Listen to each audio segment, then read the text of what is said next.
Interesting turn of events today. What the hell is going on with the camera too? Oh, blurry. I know. I don't know what's going on. I Well, thought you need my glasses there for a second. No. It's the cam. I got the. Oh wait. I know. Yeah. Whoop. All right, we're gonna have to flip the camera around anyways. We got a lot of stuff going on.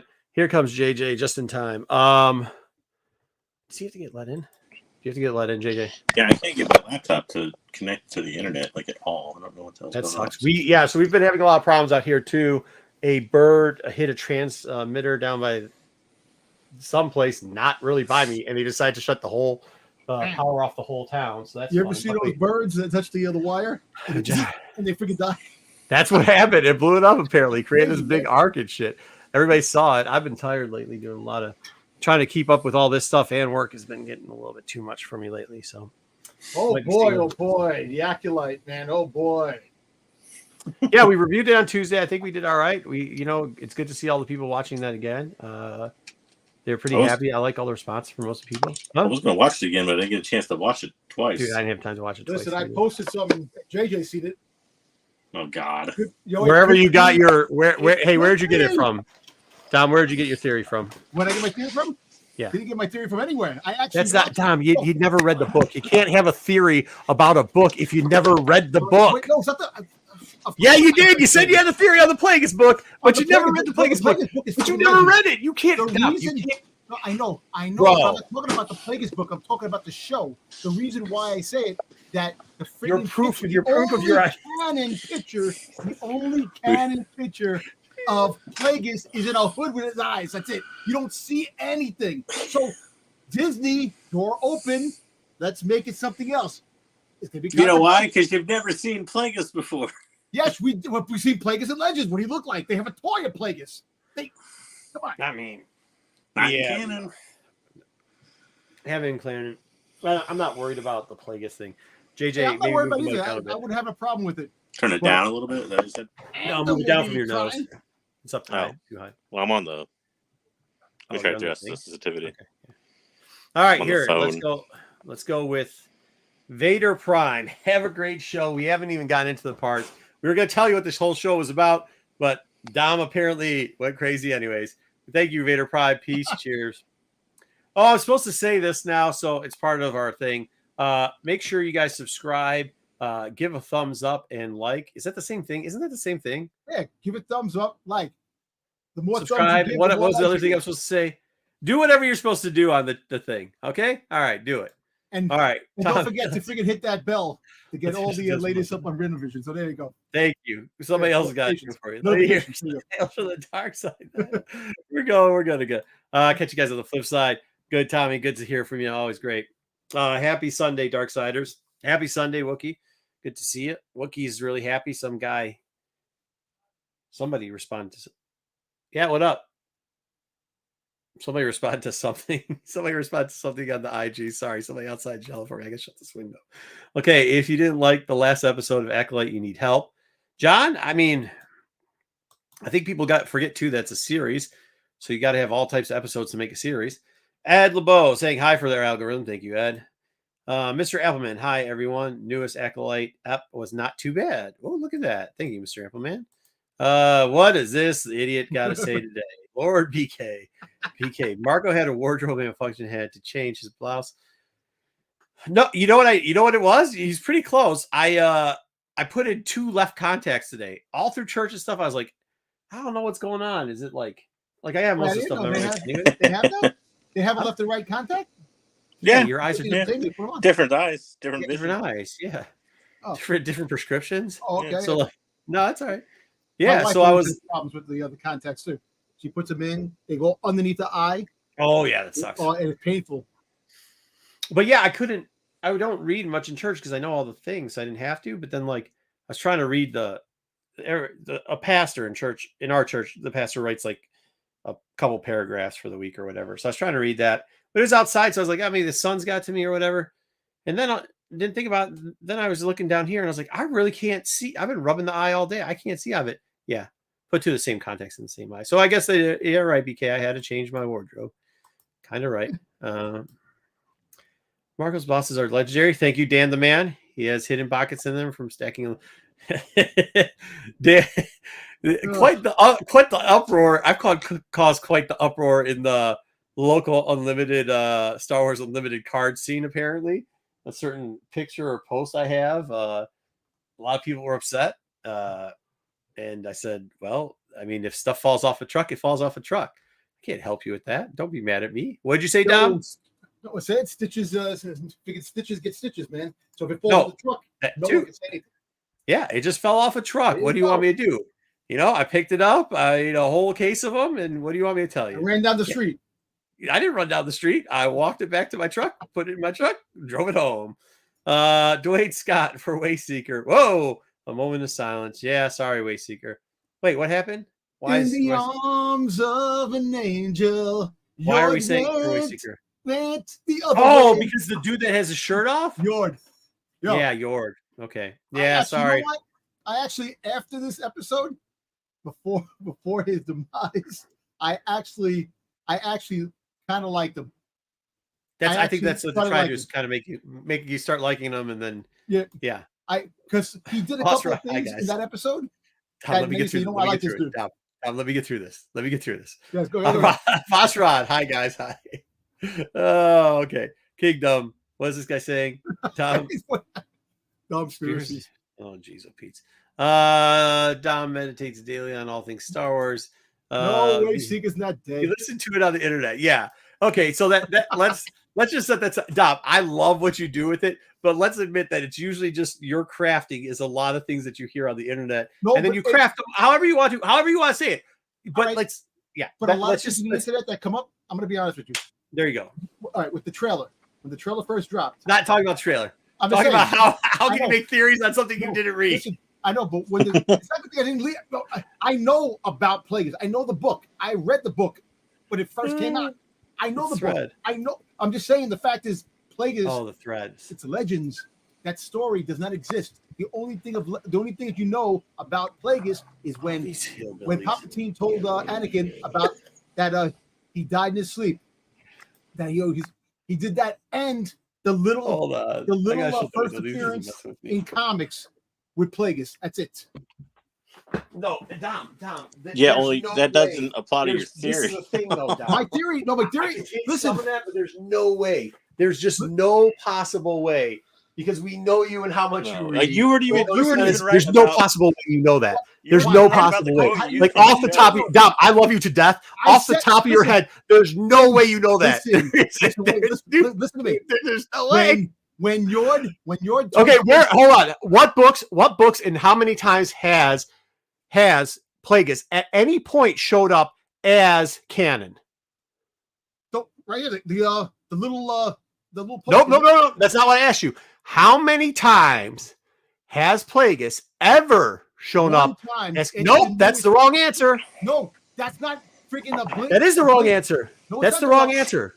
That's the wrong answer because he was canon in Legacies originally when he showed up on a cover of a book. He also showed up on a toy. He also then again after that, when you look at Tag and Bink. When you look at Tag and Bink, he showed up in a hooded character.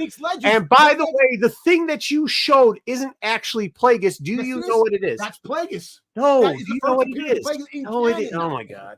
Yes, it is. No, the thing you showed isn't. It's the Dark Force thing that they show through visions, just like they did with Darth Vader. They did the exact same thing with Darth Vader. They did the exact same image. JJ, please help me out with this. That is the first appearance of. I don't know. All I know is he showed the swirly thing that they did with Vader when Vader was doing the mental thing when he was back in. All I know is Dom used the image from Wikipedia. Yeah, because it is the first appearance. That's the only of canon with the hood on. That's why they're covering. That's why Disney can do anything they want. Dom. What you showed was the Force spirit of him. That's what you showed. That's the same thing Vader does. They literally show it in 10 Vader. Right. That's what I'm telling you. You're not listening. Well, Dom's theory then goes on to explain that he's actually a woman and that May apparently mentions her in this episode, which she doesn't. She's talking about the other mother. Yeah, she is talking about the other. He didn't use the right quote from the show. But dude, I at one point, we should have pulled this up. Can we pull this up? Where's somebody who can pull this up? Wayseeker comes on, he'll pull this up. I'm just dumb. I think it's a great theory. I enjoy it. There's only like 1,000 problems wrong with it. And I'm not saying they can't do it because they can do whatever they want. They can do whatever they want. But what you're seeing, like, and I'm the first person to say that a force ghost that actually looks like the person is considered a force ghost. That's not a force ghost. That's a freaking that Plagueis with the hood on. That's not a force ghost. That's no. That's not what that is. The first canon Disney appearance of Dom. You did. What book's that from? Isn't it? See, no, you gotta look it up because you don't know, and you also don't know what's going on in the storyline. There is nothing in the storyline because right now, all the stuff that came up before the friggin' the Plagueis book, that is non-canon. That is friggin' legends, all legends. No, that when they used the little dark side swirl thing. Go ahead, JJ. It was a reference book, I think. Was it Secrets of the Sith? I think. Where they showed the picture of them that they used from the logo from. And it's like a composite image too, if I remember. Like that image is cropped from like a larger image. That has Hold on, now I gotta look this up. That is the image. That's Plagueis. That is the first appearance of Plagueis in canon. Where's it from, Dom? I got it. It's your own. No. Where's the picture from? I'm pretty sure it's Secrets of the Sith. I'm pretty sure. From a canon book.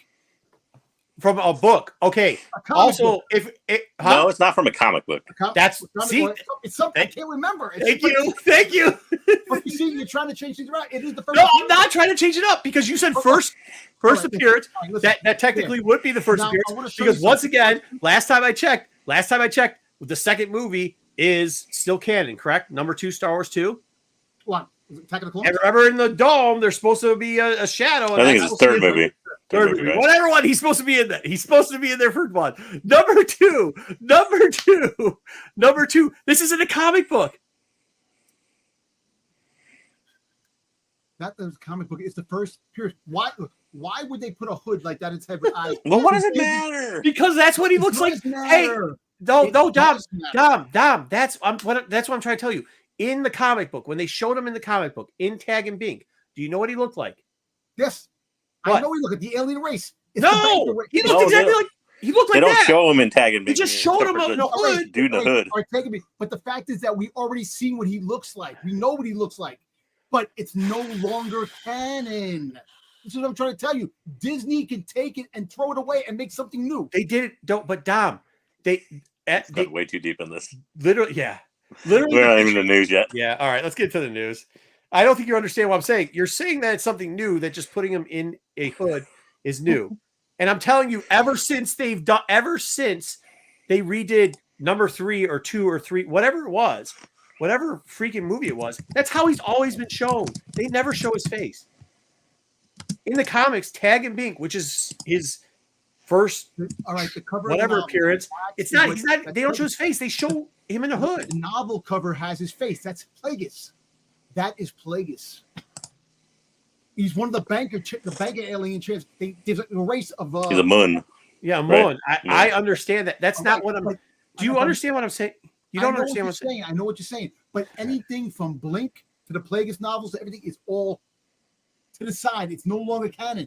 So, but for them to post you just showed a picture of the exact same picture, similar to what they showed in Tag and Bink with the dark force around it. That's all it was. They've referred to him in canon multiple times as a him or a he. Like, well, listen, they use why would all of a sudden be a woman? Come on, you don't know. Come on. No, I do know because I watched. We do know. That's what we're telling you. We know several times. All right, the week in Star Wars news. Hey, make sure you follow Dom on IG.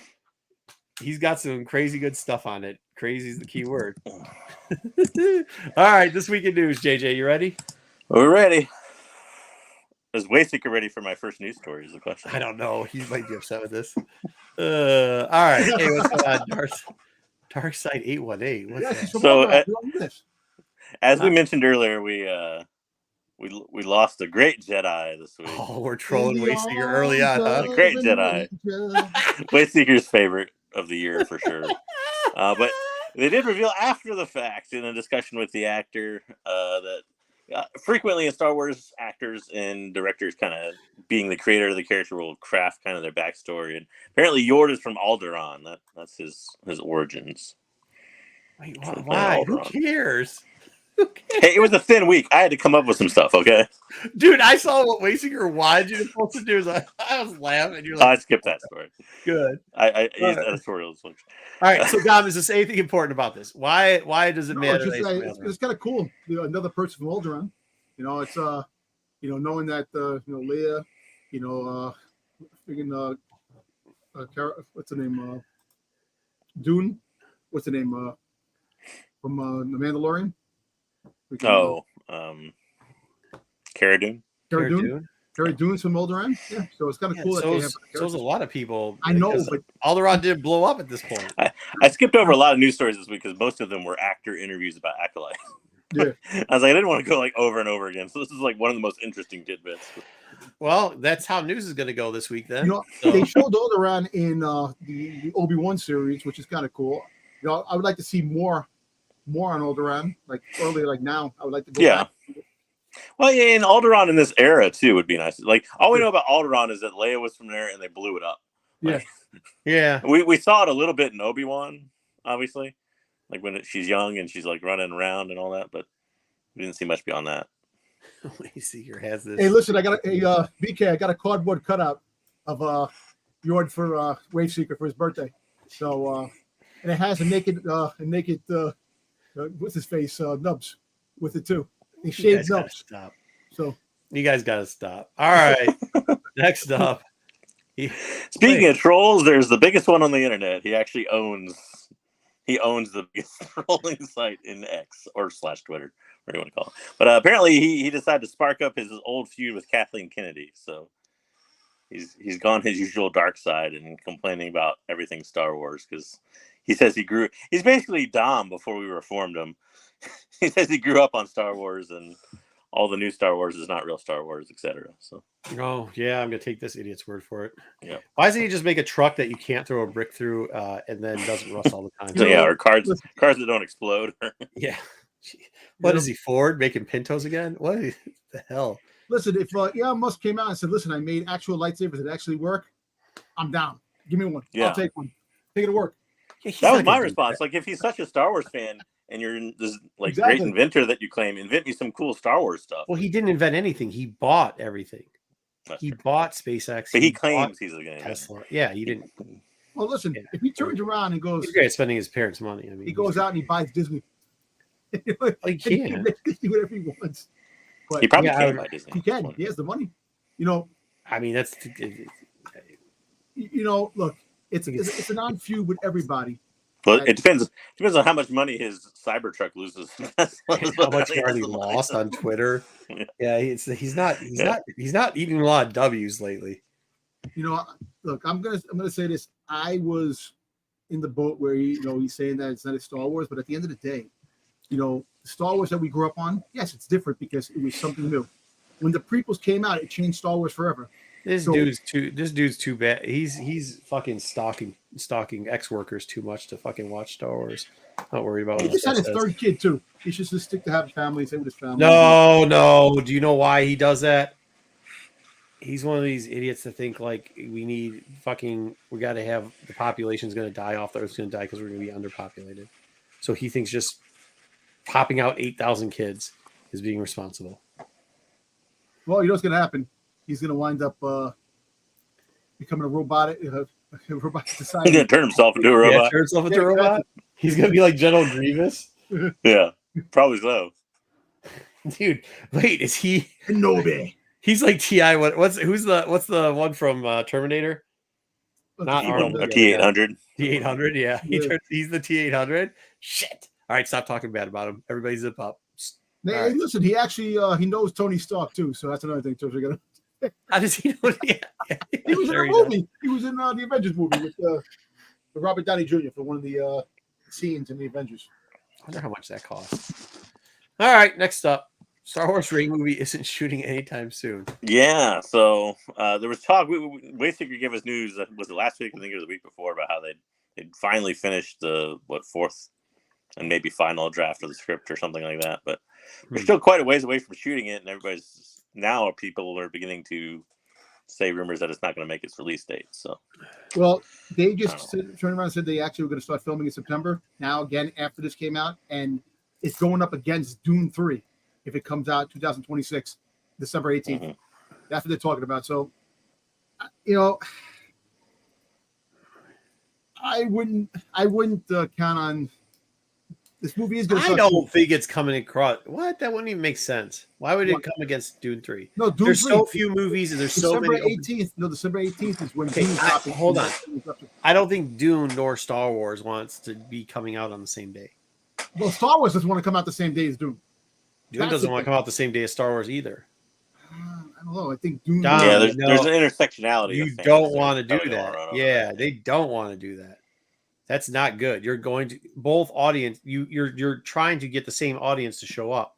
Even if you think that this is a terrible movie, there are people who Star Wars diehards that would watch a Dune movie because they say it's something like that, but would not go watch that movie over a Star Wars movie. You're going to lose probably at least half your audience just surely on that. No matter what you want to say, there's the Star Wars like apologists that will say everything that Star Wars. I mean, we've gotten that before. Like we've gotten hate from both sides. The fucking troll people that think that everything that happens with Star Wars is trash and garbage, and if you don't say so, you're an idiot. And we've got the people who, if you don't say everything, it's all roses and fucking sunshines. They come after us too. We get hit with both ends of it. So like, that group is gonna go see this over Dune. You don't want to do that. Neither side wants to do that. That wouldn't make sense. Well, that's the thing. Well, they both supposed to be stated to come out December 18th, 2026. Yeah. I don't know. I feel like Star Wars, this date will probably slide a little bit. Yeah, that's somewhere. The timetable, even if they start in September, though, the timetable is really thin. Like, I mean, you better hope you don't have to do reshoots in any kind of major order or anything like that, because you're going to run really, really thin there. No matter, and by the way, I think with Dune, the demographic that you're not taking your entire family to go see Dune, especially with those popcorn buckets that somebody brought up down here. It's John. Like, you're just not, where Star Wars is more of a family movie. Mm-hmm. And if you're a dad or a mom, even though you want to see Dune, you're going to take the kids and the family to Star Wars. The other issue is so with December 18th, they have it slated at now. They haven't left themselves a lot of room to shoot it or, and do edits and everything that you need to do, post-production, all that. But they also haven't left themselves a lot of room to move it back. Like, you can move it back 1 week, maybe to Christmas week or something like that. But you don't want Star Wars being a January release. No, not at all. January releases are usually trash. The movies that studios think aren't going to make it, type of thing. What year do they say this is going to happen? 2026. 2026. Yeah. I mean, hypothetically, you could get it done in time. You could. I mean, if everything goes according to plan, they'll be fine. But the question is, if you hit a speed bump on that, what will happen, type of thing. You have to move it to summertime. Well, no. Yeah. So what happens? What about? All right. So if they do this before Thanksgiving, the holiday season kicks off. The holiday season kicks off when Thanksgiving begins. That's when it really starts kicking off. Thanksgiving.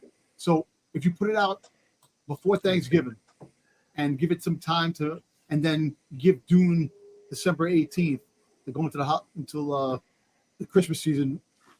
I mean, who's saying that Dune's going to make December 18th also? Like, we're just assuming they're going to make that. Like, I mean, that's kind of a cool ploy. If you're Dune right now, that's kind of a cool ploy, right? That's kind of like Dune's a little more set, though. And I mean, it's the third in a trilogy, so it's kind of... Yeah, but you also they know where they're going with that. Yeah. Here you're kind of building a little something new, but... And I'll be honest, like, how fast the movies are rotating through the theaters anyways. Like, if those two go, they don't. Unless you're a kids movie like Inside Out or something like that, or I'll tell you this: Despicable Me, you don't stay long. Disney got a win finally. Inside Out, $1 billion. So big one. They finally got $1 billion movie again after a while, which is cool. Yeah, but hold on though. Like, if you want to talk about it, they still were making lots of money. A lot of them were profitable. They also it's starting to get to the point where the stars are aligning. It was super hot for a month, right? People needed to go someplace else. People aren't just spending all their government check money doing stuff because they don't have that anymore. So they need to find family cost friendly things. They're not going on vacations like they used to because of that. And plus the movie doesn't hold on. Yes, it does. It's a whole, if you want to say it's not woke, it's 100% woke. The thing's fucking woke as shit. But here's the thing. I mean, it just is. It's about a female chick and her fucking feelings, dude, and how her parents need to be respectful of her feelings. That was like the least woke. When kids grow up and get their... You didn't watch it, bro! Yeah, that's what it's about too, bro. It's about all that. Well, it is. The interesting thing to me, though, on this... It is. The interesting thing to me on this is that, like, there's only one a year now. Remember when there used to be, like, $3 or $4 billion blockbusters a year? But that's what I'm saying. So there's like not Barbie last year and this, and that's like it. That's it. That's how it's going to go. You had $1 billion.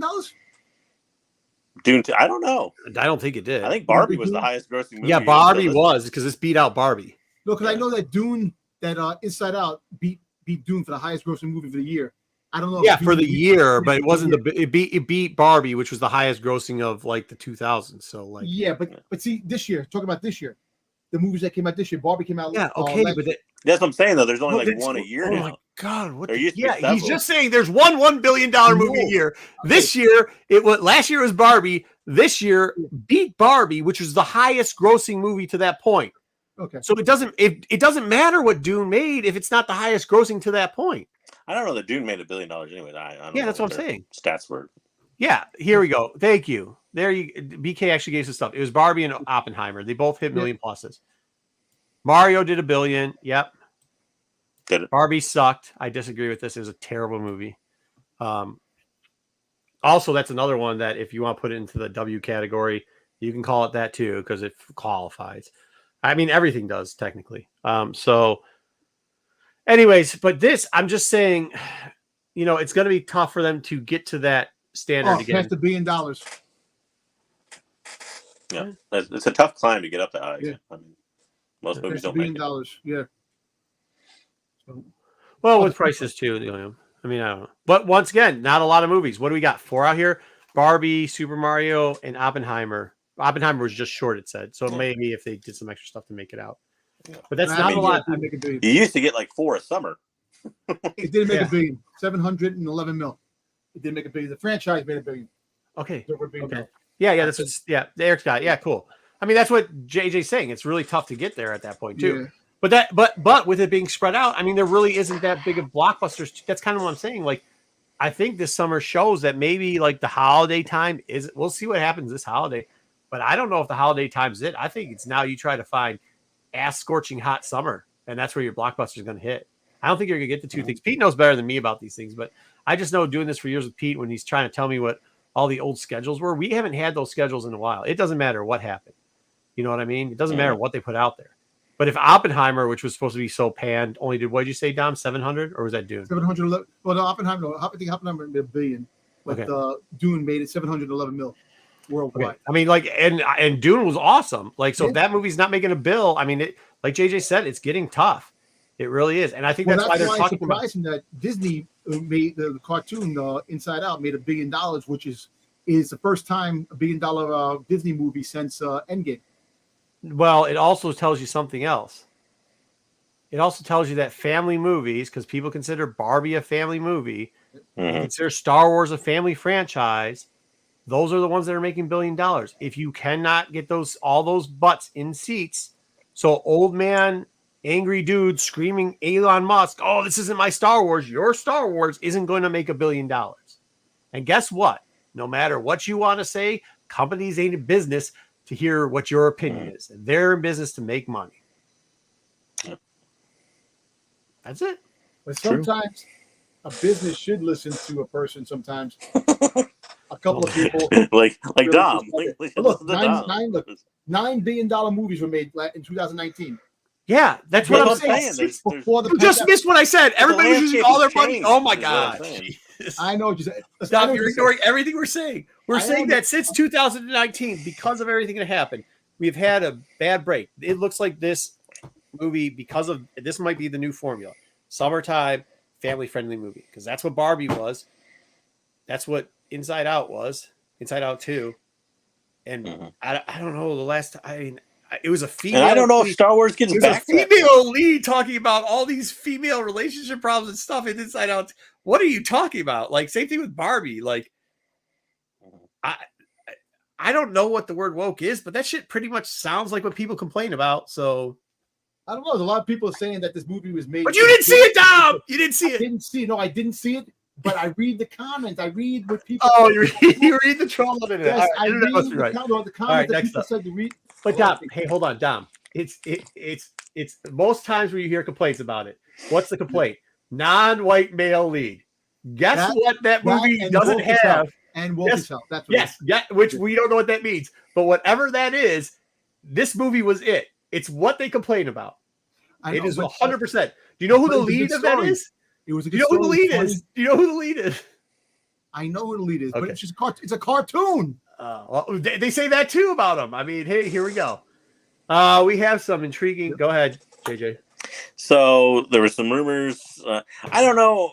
The article I read was really unclear, but there were some rumors about Ahsoka season 2 that popped up. One is that they're going to recast. Yes. Baylan Skoll. That's who, Jedi Johnson? Yeah, exactly. So it doesn't seem like they're going to just remove him from the story somehow. It seems like at this point they're going to recast him. Good. So because they can't. The story was not finished with him. Yeah. Well, they could. They just write it out of the story. But I'm glad. There's ways to write him out of the story for sure. Yeah, there is. But he seemed like an intriguing character. Mm-hmm. So one of the candidates is Lev Strider. You know, it's who? Liev Schreiber. He was Sabretooth. Yeah, in the bad Wolverine X thing and all that. I'm not sure I like that. He's a good actor. No, he actually looks like him with a beard. Ray Donovan's real good. He looks like it looks like him with a beard. So he grows the beard out, somewhat. Yeah, I think so too. I think Baylan was a character we kind of could go into, dig in. It's a new character. You don't have to ruin anybody's story. My outside would be Carl Urban. Who's Carl Urban? The Billy the Butcher. Yeah, Billy Butcher from The Boys. McCoy, and he was Judge Dredd. Can I say this? As much heat as we give David, when he actually does come up with these original characters and develops them, he does a really good job. He really does. So, I'm all for him continuing with this character. But what he doesn't need to do is link it to canon. That's the only thing he doesn't need to do. But you know what? And Marco. What? So, the rumor has it that they're recasting Baylan, but they also bringing Abeloth. The same guy put out a rumor. The Morse gods that I told you about a long time. That's what the storyline's going. I told you. Yeah, but the rumor. You said Aboleth the mother. Those are two separate things. That's the mother. The mother. So the Morse gods. No, Aboleth is not the mother. Yes, he is. Yes, it is. It's the mother. No. Aboleth does not exist in canon. She is the mother. She wound up going in the fountain where it was corrupted her and made her. Yes. Nope. God, where in canon does that happen? No, it's not. I'm just saying that's the mother. It's not in canon. I'm just saying that's the story of her. By the way, you didn't say that. You said that. Oh, yes, I did. No, what you said, Dom. What you said saying was the Mortis gods. Aboleth is not a Mortis god. Yeah. No, plus it's the storyline. No, that's not what you said. You said the end of this TV show, Ahsoka was going to be the sister because she was going to be the Morse god. And you said, who did he say was going to? Yes, you did. Stop, Dom. It's on tape. You can go watch it. Stop. I'm saying she is the daughter. She's going to be the daughter. No. Anakin was the father. And Anakin was the father. That's what you're saying. Yeah, you're saying in this show that we watched, in the show. It's going to happen down the road. That's not what you said. You said it was going to be in the show. No. But how does that work then if Aboleth is the mother? You're going to have two light side people be the... Yes, Padme is going to be the... Padme is going to turn to Aboleth or whatever, maybe? Wait, but Padme didn't give birth to Ahsoka, so how does first that of all, work? Aboleth is not a Mortis god, so that destroys the whole thing. Yeah, also, too, how does that work? The fact is that is it going to come as a whirly thing with just two eyes and funny teeth or what? And became corrupt. And if you're going into Avalon territory, dude, I get, Dom, once again, I stop. I get that you just say a bunch of words and then say, yeah, cool, I said a word. I get it. No, but this you can't keep taking credit just for saying words and then it not coming true. No credit that you've been fighting me over the longest time. Because it didn't happen. When Bailey was standing on the hand, that's the no. You said that was Anakin, and you said that the other one was Ahsoka. Yes. And guess what? No, it wasn't. I didn't say that. Those were the Mortis gods that were in. Why did I include this new story? JJ, I don't know. Cartoon. Go back. JJ, come on. Hold on. To my credit, he was the one that brought up the Aboleth thing. I intentionally left that out. Yeah. But that happened too, apparently. But you see, you got. No, I don't. Yes, you do. No, I don't see. No, Ahsoka never turned into the sister. In the TV show we watched, it's not that she turns into the sister. Why do you think she's able to go in the world between worlds? That wasn't. I'm not even know if that was the world. The world between worlds. Where does it say that's the world between worlds? But in the world between worlds, you don't like exist as your younger self and all that. Like you see things, you don't words. Like Ezra saw his parents. He didn't appear as a baby. Yeah, I don't know. Listen, when Ahsoka died in the Clone Wars cartoon, she was brought back to life by the sister, the daughter. The daughter's in her. So when she does die and go on to the life, she is the daughter. Anakin is the father. The Anakin found the way to immortality by being the father now. So now Anakin's still alive? Anakin is in the... Wasn't he the son? No, the son... Wait, is he the brother? The son can why wouldn't he be the son? Why would he be the sister? Who's the sister? Ahsoka's the sister. Wait, I thought she was the mother. But if he was the sister, then Anakin would be the son. Continue this damn thing. I'm gonna get. I'm telling you, man. I'm gonna. Oh, Waysinger's here to figure it all out. Waysinger, do you know what he's talking I'm just about? confused at this point. Yeah, I don't know. Words. Right here. I can see that. Words. They're recasting. That's all. Yeah. That's all no, Abolethia is showing up, and that's actually Ahsoka, but she's the sister and the mother. Abaloth. There's Abolition. What else? Abolition. Abaloth, whatever. Abolethia is the Greek version of big teeth and eyes. Wait, Seeker, haven't I been saying about the Morse gods the longest time? But Aboleth is not a Mortis god. No, she's the mother. She is the mother that married the father and became corrupt. Yeah, but that's my point. You've been talking about the Mortis gods. No, I'm just saying it's leading towards that. The Mortis gods have something to do with this too. It's a whole. And you're on some. JJ's trolling you right now. No, I'm not. I didn't include Aboleth. No, he didn't. No, he didn't. Dom brought it up on his own. Dom brought it up on his own. We've been letting Dom go. Why All right, would you do that? I don't know. Kind of today, I'm in that type of mood. Go ahead. It's never good for us. Where are we at? I don't even know anymore. Yeah. So Rosario Dawson gave a little interview tidbit about how she might have taken a Star Trek job over the Star Wars job if things had gone differently. So nothing really important. Just kind of a fun anecdote. Just wants money, as they always say. Yeah. So which doesn't surprise me. She's been in a lot of franchise movies. So but she was pitching herself to be Ahsoka for a long time too.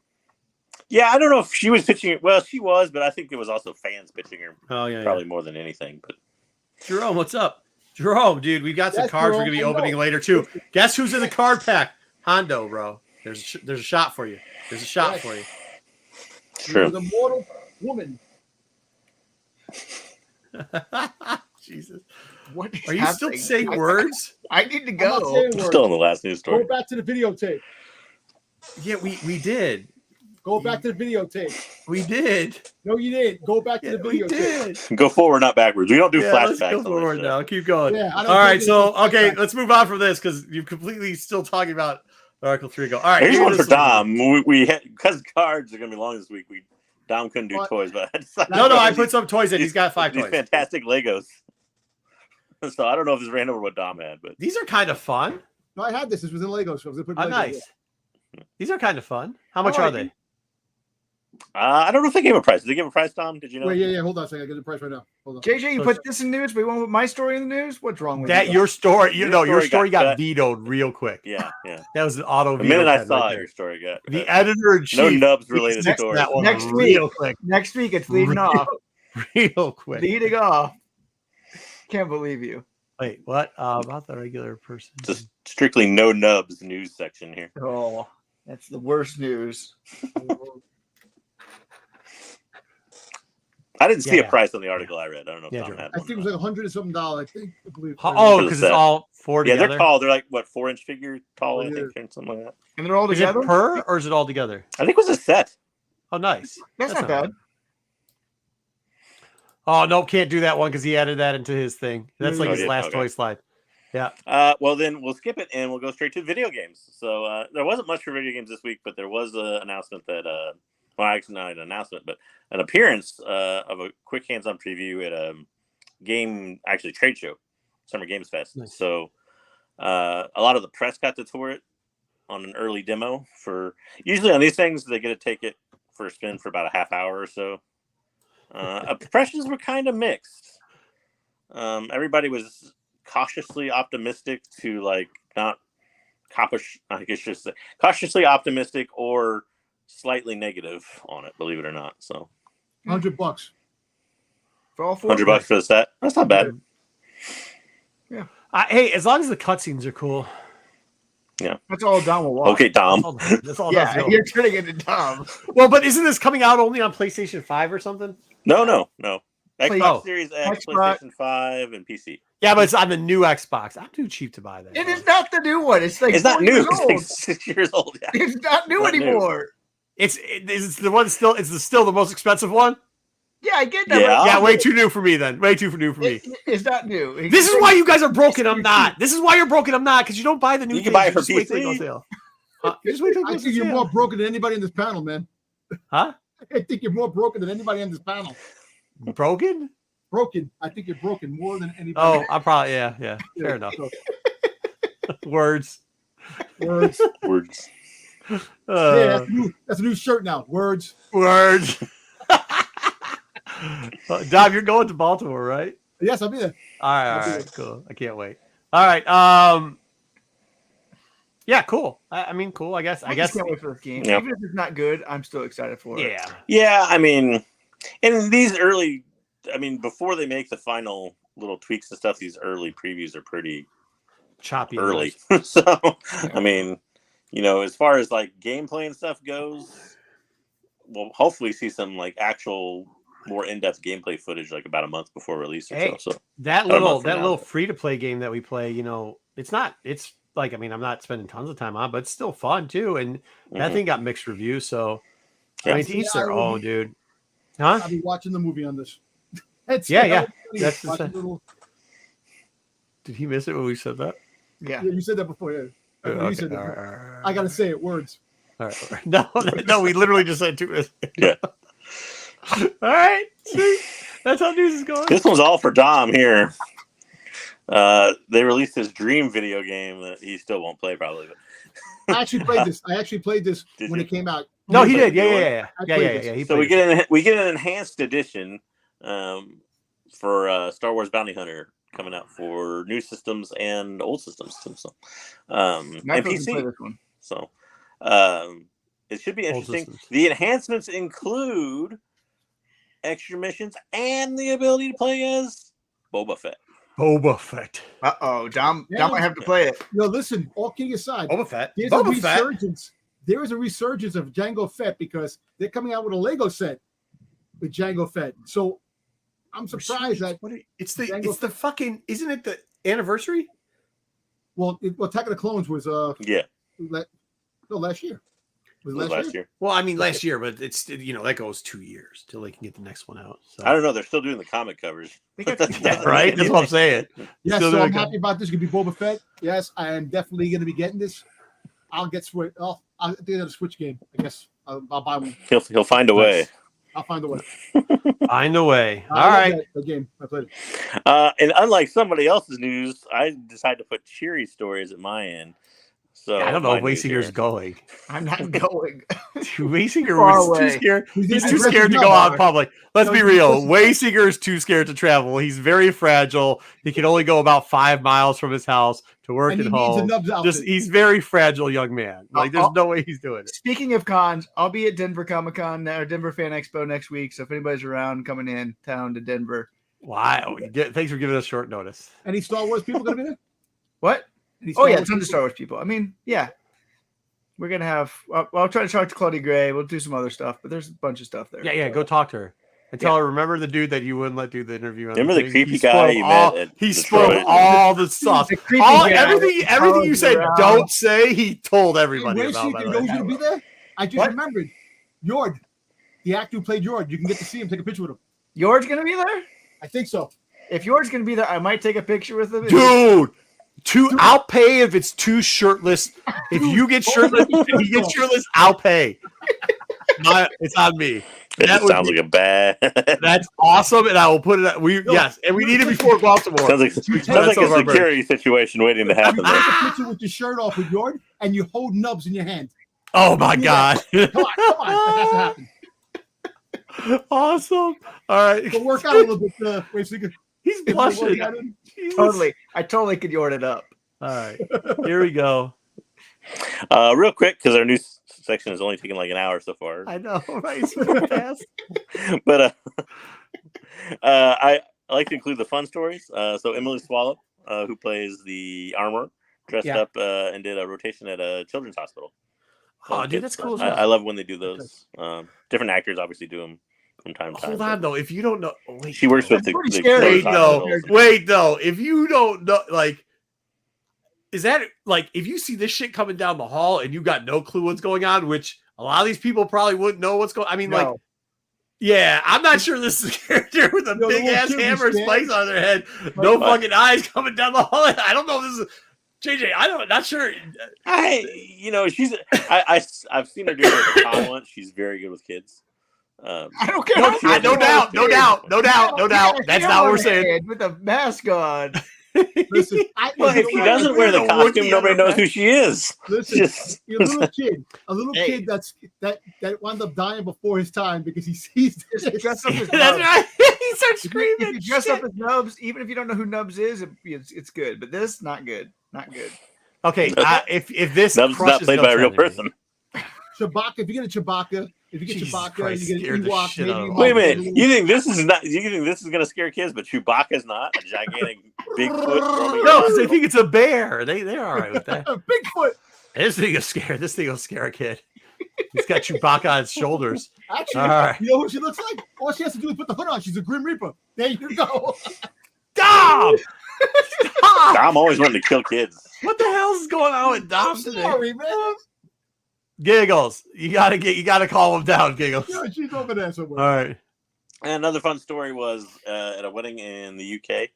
I guess this guy's like a lifelong Star Wars fan, and his bride chose to sacrifice herself by playing the Star Wars theme instead of "Here Comes the Bride." That's not okay. So, yeah, it's not okay. Is that what you said? That's not okay. No. And this guy's got a lifelong debt now. Is the biggest problem is. Yeah, that's not. And you might not pass that. Dude. You might not pass that by him either. He might have been like, "Oh man, I always just wanted." No, she did it. She surprised him with it, so I don't think it was his decision. But yeah, that's what I'm saying. Now I think he's in the hole. I don't think anybody really wants that as the song. Yeah, that's what. Like you could be at like, I'm sorry, that's not what I want. Like I'm just thinking, if my wife did that, I'd be like, "Ooh, not a good look. Not good. That was not smart. No. Yeah. And then the parents are gonna be like, "What'd you do wrong?" And they're gonna assume it's on him. Yeah. Like, oh yeah, then you're gonna get blamed, and then you gotta explain it to like your 90-year-old uncle. Like that's No. not good, bro. You don't want. No, this is a bad idea. Well, no, listen. There was a video that just recently surfaced. A bride and groom pulled out lightsabers, and they were just fighting with lightsabers in the thing, and everyone was cheering, and they were like really going at it with lightsabers, which was cool. See, I wish more weddings could be. I mean, when I was at Celebration, when it was here, You don't know. We didn't ask. they had the mass wedding thing.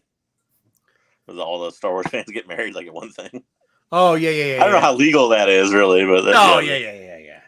I think they do it almost every celebration. Yeah, I want Emperor Palpatine yeah. to marry us. You know, get married, Emperor Palpatine.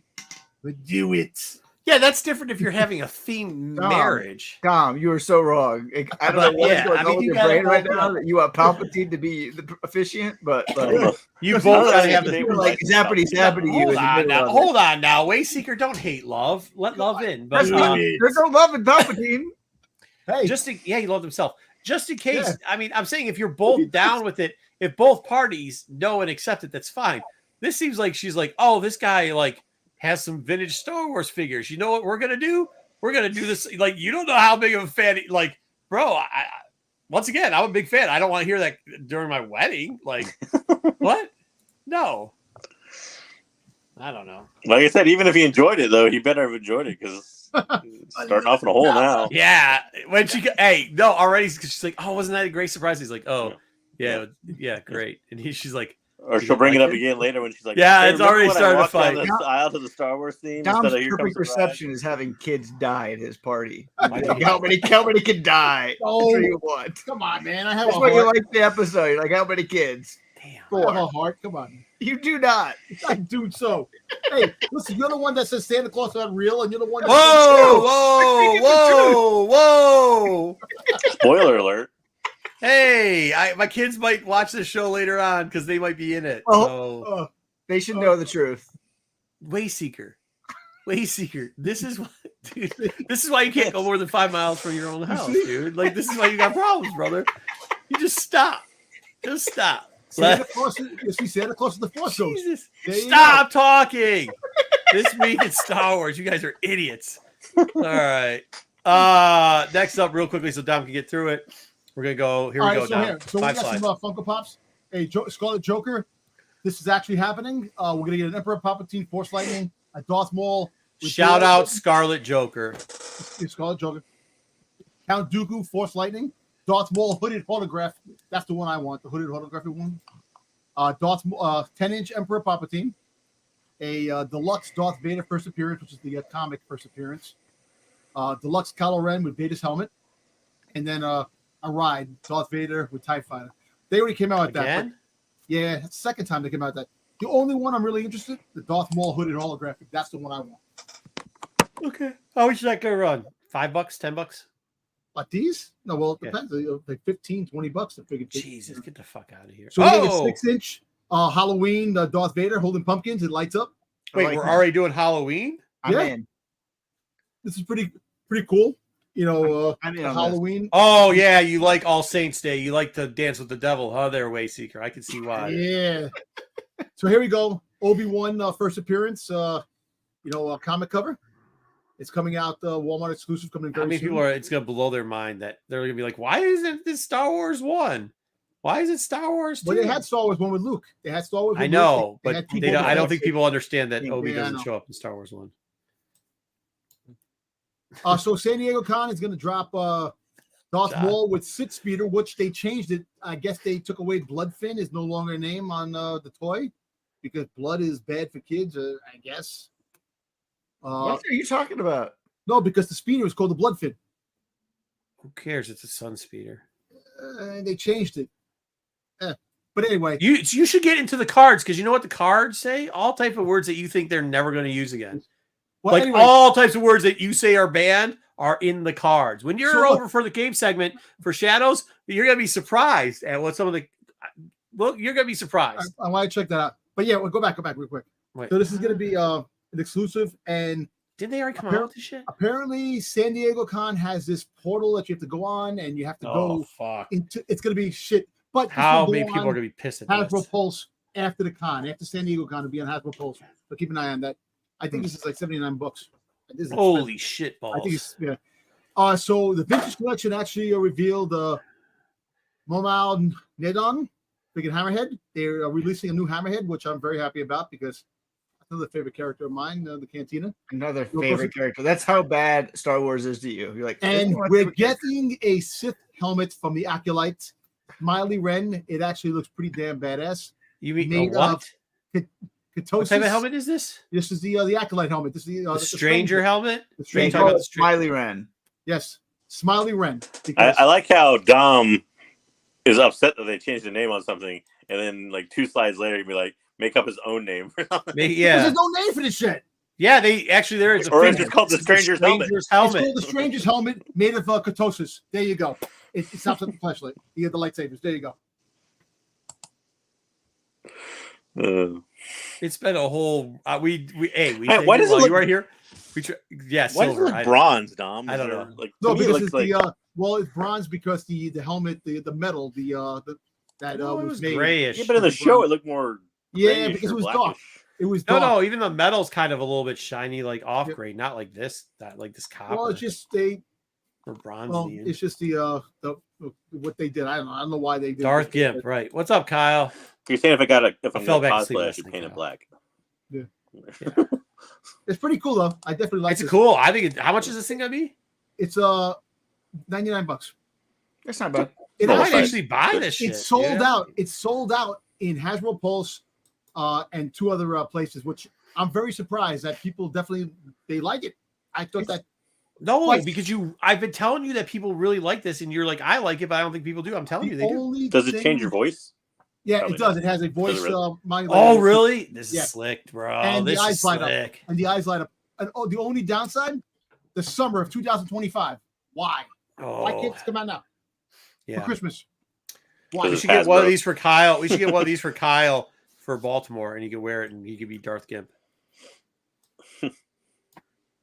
All right, that's it. That was see, we got done 5 and 5. Now we're gonna do comics too. Get all this done quickly, then we'll get into Acolytes, and then we'll get into cards. Here we go. We had Darth Maul, black, red, and white, number 3. Red, black, white, and red, number 3. I'm telling you, like this black, white, and red is done great, guys. If you're not reading this, pick them up. Pick them up in the back sections now, 1 and 2. The art's on point. Maul's doing Maul things. There's a lot of pewing. Everything makes sense in this book. It's great. This is like the storytelling I love to have, where it doesn't affect any canon whatsoever, but it's a fun story to read. He also beheads somebody and then throws it in a bag and throws it at some people, which is kind of dope. That's awesome. And then he's like, "What's up, bitches? I'm Maul." I'm not going to show you everything that happens in there. Get it? It's a pretty lengthy book. It's worth it. It's actually, here you go. It's worth the price of cover, kind of. I mean, I would never pay cover price for it, but it's worth the price of cover. All right. Next up, Shadow of the Nameless. Wish they could have got these all out on time and in a good schedule, because number 3 here, pretty good. She goes back to the kid that she saved. It's like, yo, what's up? Your parents, I need to steal your, it's awesome here. I need to steal your fucking ship that I told you could have. Steals the ship. This is what's the interesting part in here. There's a hooded figure that can use the Force in this book and just starts doing weird shit. And then knows Ty York. I know Wayseeker's really excited.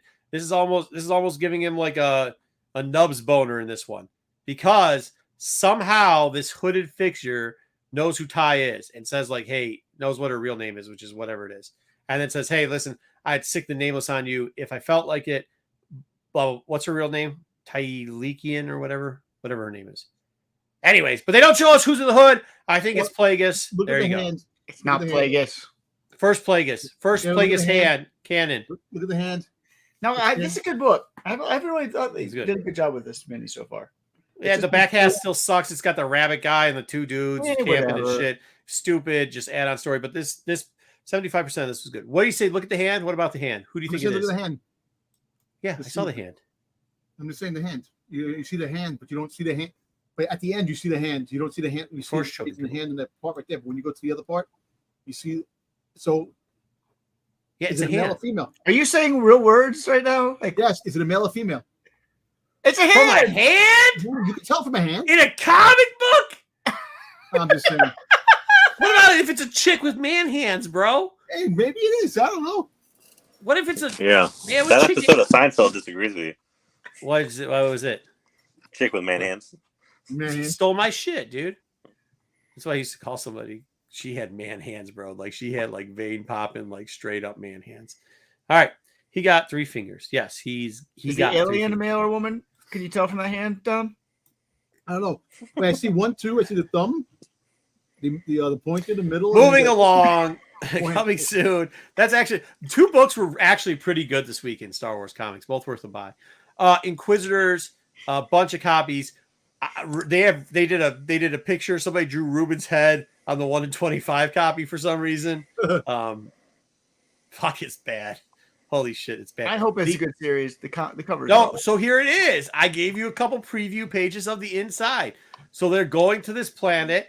They're looking for this Jedi that we haven't seen before. The Jedi's got some stupid name. I forgot even what the name is. Yeah, I remember. Like Fintouche or some stupid shit like that. And he's like, listen. And he pretty much offs the old lady just off screen. The schmeek is him killing this old broad. This old broad got lippy, and he's like, all right, and he killed. See, that's not the character we got live on screen. This dude off this old broad and then goes, listen, we're going to fucking wipe all you bitches out just like that old broad. And That's if you what he notice, look at says. the head. Look at the drawing. They made the head the shape the way it's supposed to be. It's not This, completely but round. what I'm saying is like, this seems like a good book. It does seem like a good book. This week. It comes out this week.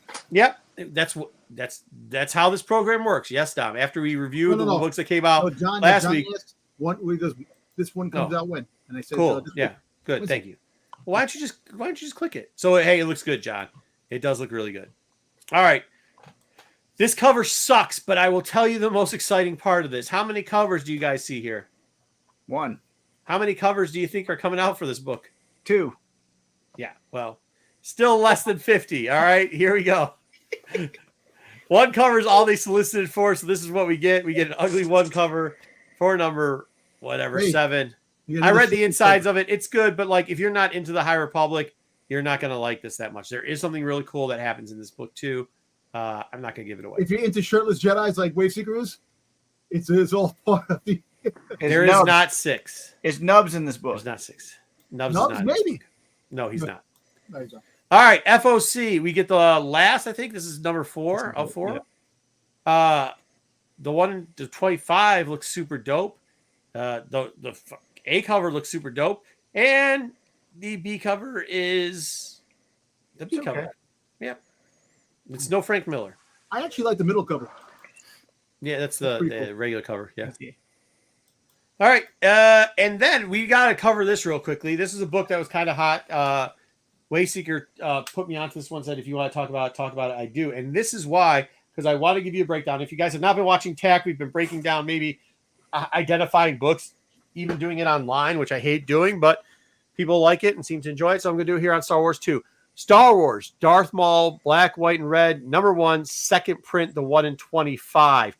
9.4. That's the listing. 9.4. You see that? So last labeled near mint plus, we're talking 9.6 and above. Well, they say near mint plus like mint. So they're talking 9. They're trying to allude that's a 9.8. But they're talking 9.6 and above here, and most of these is what they're trying to tell you it is. So above this grade, the last 2 that sold, and they did look in great condition. 9.8 or above. There was no multiple pictures, no defects you could see. 207.51 was the last one. Before that, 172.50. Remember, this book when it first came out was around the $70 range, $79 range. Got up to like 125. Multiple bids, about 20 bids on that 207.51. That was a couple weeks ago. So if you guys haven't been following this book, it's kind of been getting hot again, like way hot.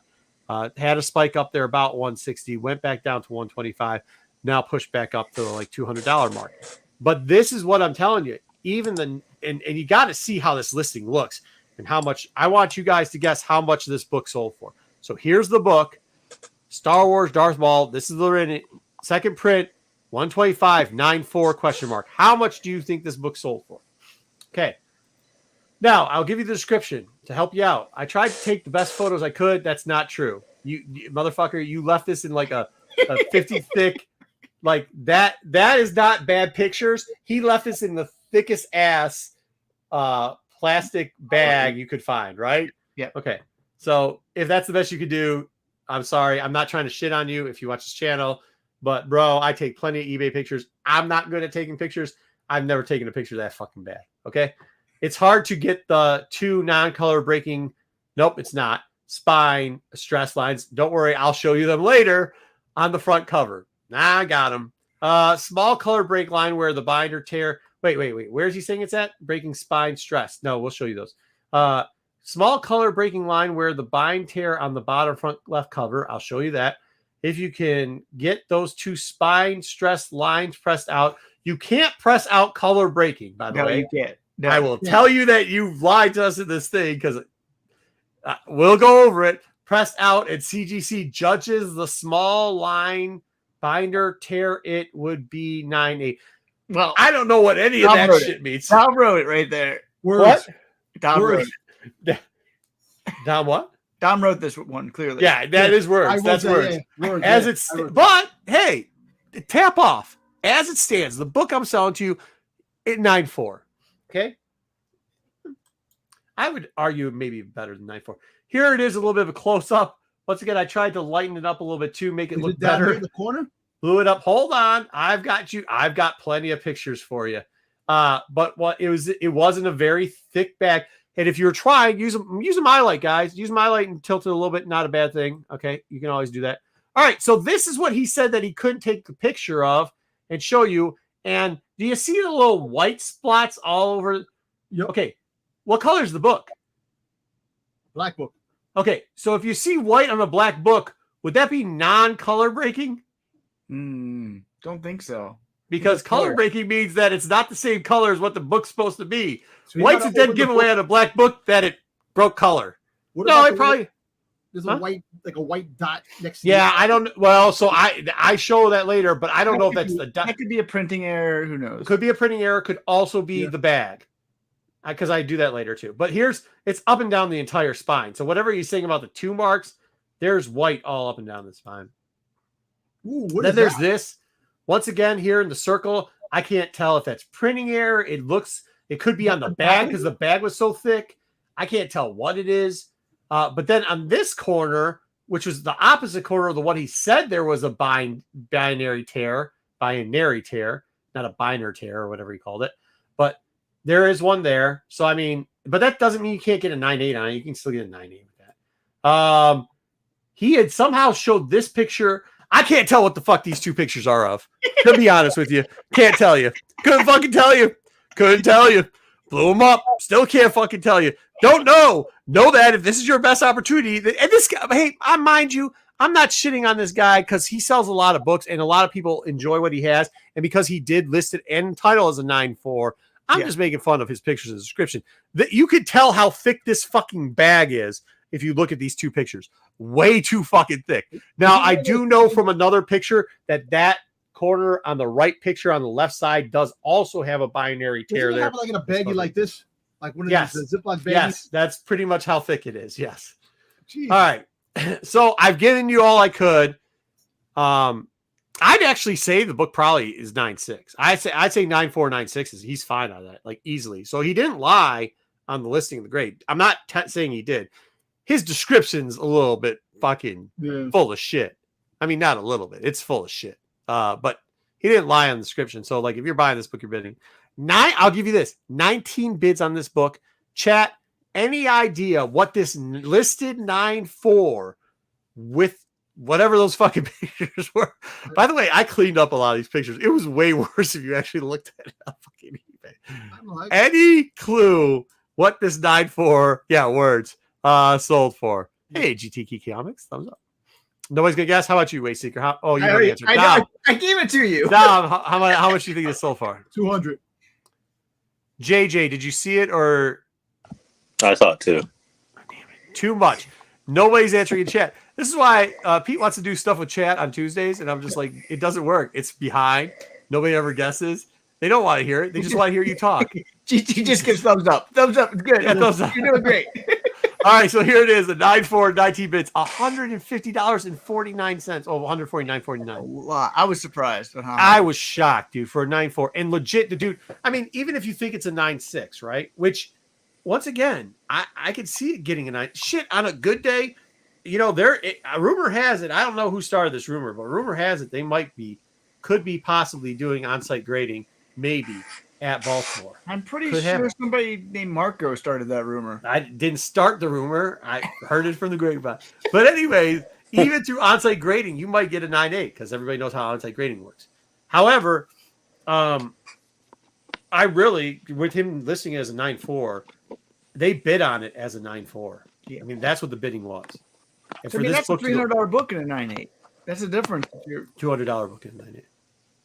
How much do you think I would double it. I'm just saying, if I'm paying a 9.4 to a 9.8, I can't. No, Wayseeker, I don't understand it.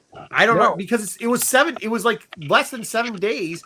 A 9.8 sold for $207.51. It's not like that was 3 weeks ago. No, that was like 5 days between these two sales. It was a week between the $172.50 and the $207 at the 9.8. Or maybe they didn't call it 9.8; they call it NM plus. I'm just saying, I speculate the difference between a 9.4 and a 9.8 is double price.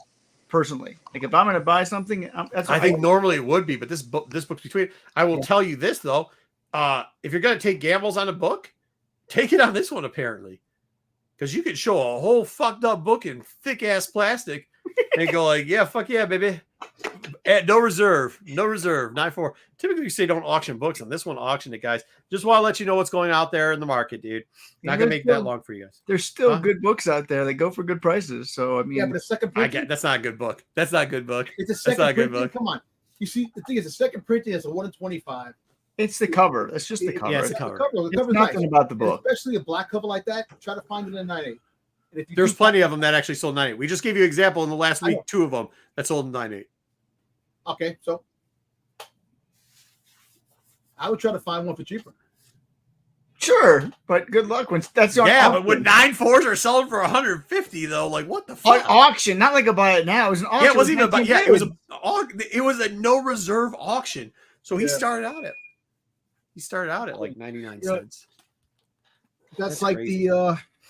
What's the other cover that really shot up? That was 1 in 25. That came back down. You're talking about that's the one that fucked the 1 in 50. When they did the second one of Darth Maul, where they had that 1 in 50 that was sweet, and they fucked it up by doing it black and white, and it dropped the price of both fucking books. That was stupid. This way, at least it was like a version. See, that's how they should have done it. How they should have done it still would have fucked it, but how they should have done it was put it out as the A cover and then dropped it as the 1 in 25 on the back. Shit, when is the Ahsoka comic coming up? That's coming out next month. Yeah, it's supposed to be out already. Okay. Yeah. No, well, there's 19 bids on it, but no, I'm not sure that. No, it wasn't me. It wasn't me because I would have showed it. I would have had it up here because you know how I am. The Ahsoka comic. There's so many of those things out there. So many store exclusives are going to be. Yeah, I know. All right, I gotta open up this window real quick. I'm gonna open it up. Wayseeker, take us to Acolyte. I got the. Hopefully these hillbillies aren't fucking around with me anymore. Just having a good old time. My Balin and Shinhati cover. That's what I really want. This is awesome. All right, JJ, walk us through what you got. Ooh, what's this? Sorry, didn't know it was on me. Oh, yeah, this is a cool start, right? Yep. Yeah. At first I was like, is that supposed to be a hand? Yeah. Is this supposed to? I thought it was gonna be everybody's gone. It pretty much picks up right where it left off, right? I mean, yeah. But isn't this kind of like Osha wakes up and then she's kind of looking around and she's this gigantic hand of devastation or whatever you want to call it. Is this kind of like a take on like the thing with the mothers when they were all dead, or the witches? Like the way the orange fits, probably, the way the orange fits around is kind of like screwed, like how the witches' bodies were sprayed. In my opinion, I don't know. Whatever. I mean, I'm not saying that's what they did. I'm not saying that's what they did, but I'm saying it just kind of reminded me of that. But yeah, I mean that's pretty much it. So for these slides, just so you guys know, I didn't capture a lot of in between action. Yeah. We can talk about it if you want, but I didn't want to make like 60 slides, and at the same time, I didn't want to I wanted to capture the absolutely part of character demises and stuff. So the essence, for sure. So flip to the next slide for me. So this is the first one we see is the first dead Jedi. Everybody knew he was dying. Nobody. Yeah. Jedi, nobody. The red shirt. Yeah. Jedi. Well, he wasn't wearing a red shirt. He's wearing. It's a red shirt. It's an expression. It's an expression. Yeah, it means not important. Oh, okay. Yeah. Throwaway. Yeah. Cannon fodder. Then we hear like lightsabers, and Osha kind of follows that path of where the lightsabers are, and sees the stranger, as we now know him to be, fighting a group of Jedi. Kind of, I don't know. To me, this was like one of the better parts of the whole fight sequences. Was when he's fighting this group. Mm-hmm. I tried to capture an action shot of him using the cortosis, and we can talk about that more if you guys want. I couldn't find these pictures. Were really hard to grab because everything's dark. When you grab them offline, it takes a lot to clean them up. I couldn't grab them without it being super dark or super blurry. Yeah, that's all right. But I did my best. But if you guys want to talk about that in the fight scenes, we can. But That's awesome. The Plo Koon impersonator gets offed first. Which I didn't even. This point, I was still expecting these deaths. Like I quite literally expected like everybody we didn't know or care about to die. Right. And that happened right here. That's it's badass though. This is really cool. Listen, I was cheering my ass off with this. I was like, this shit is fucking awesome, man. I was like, yes, I love it, love it. I mean, I don't have anything to add. It was cool as shit. Cool as shit. More or I less. love the Sith friggin' rule, baby. Well, I don't know Neil. if it's Sith. I still have a theory on it. Here we go. The Sish kebab. This is awesome. Yeah. I love this. Yeah. So we see him fight some more. I guess hold on die. Now What? that we've lightened this up, his mask is bronze. Yeah. Yeah. Yeah. All right. Fair enough. But All right. yeah. So these two die. This is the first time. Again, I couldn't capture. This is the best image I could get from this scene. But this is the first time you see the cortosis thing too. I think is when they try to strike him, and he uses I think he uses a gauntlet to short out their lightsabers. Yeah.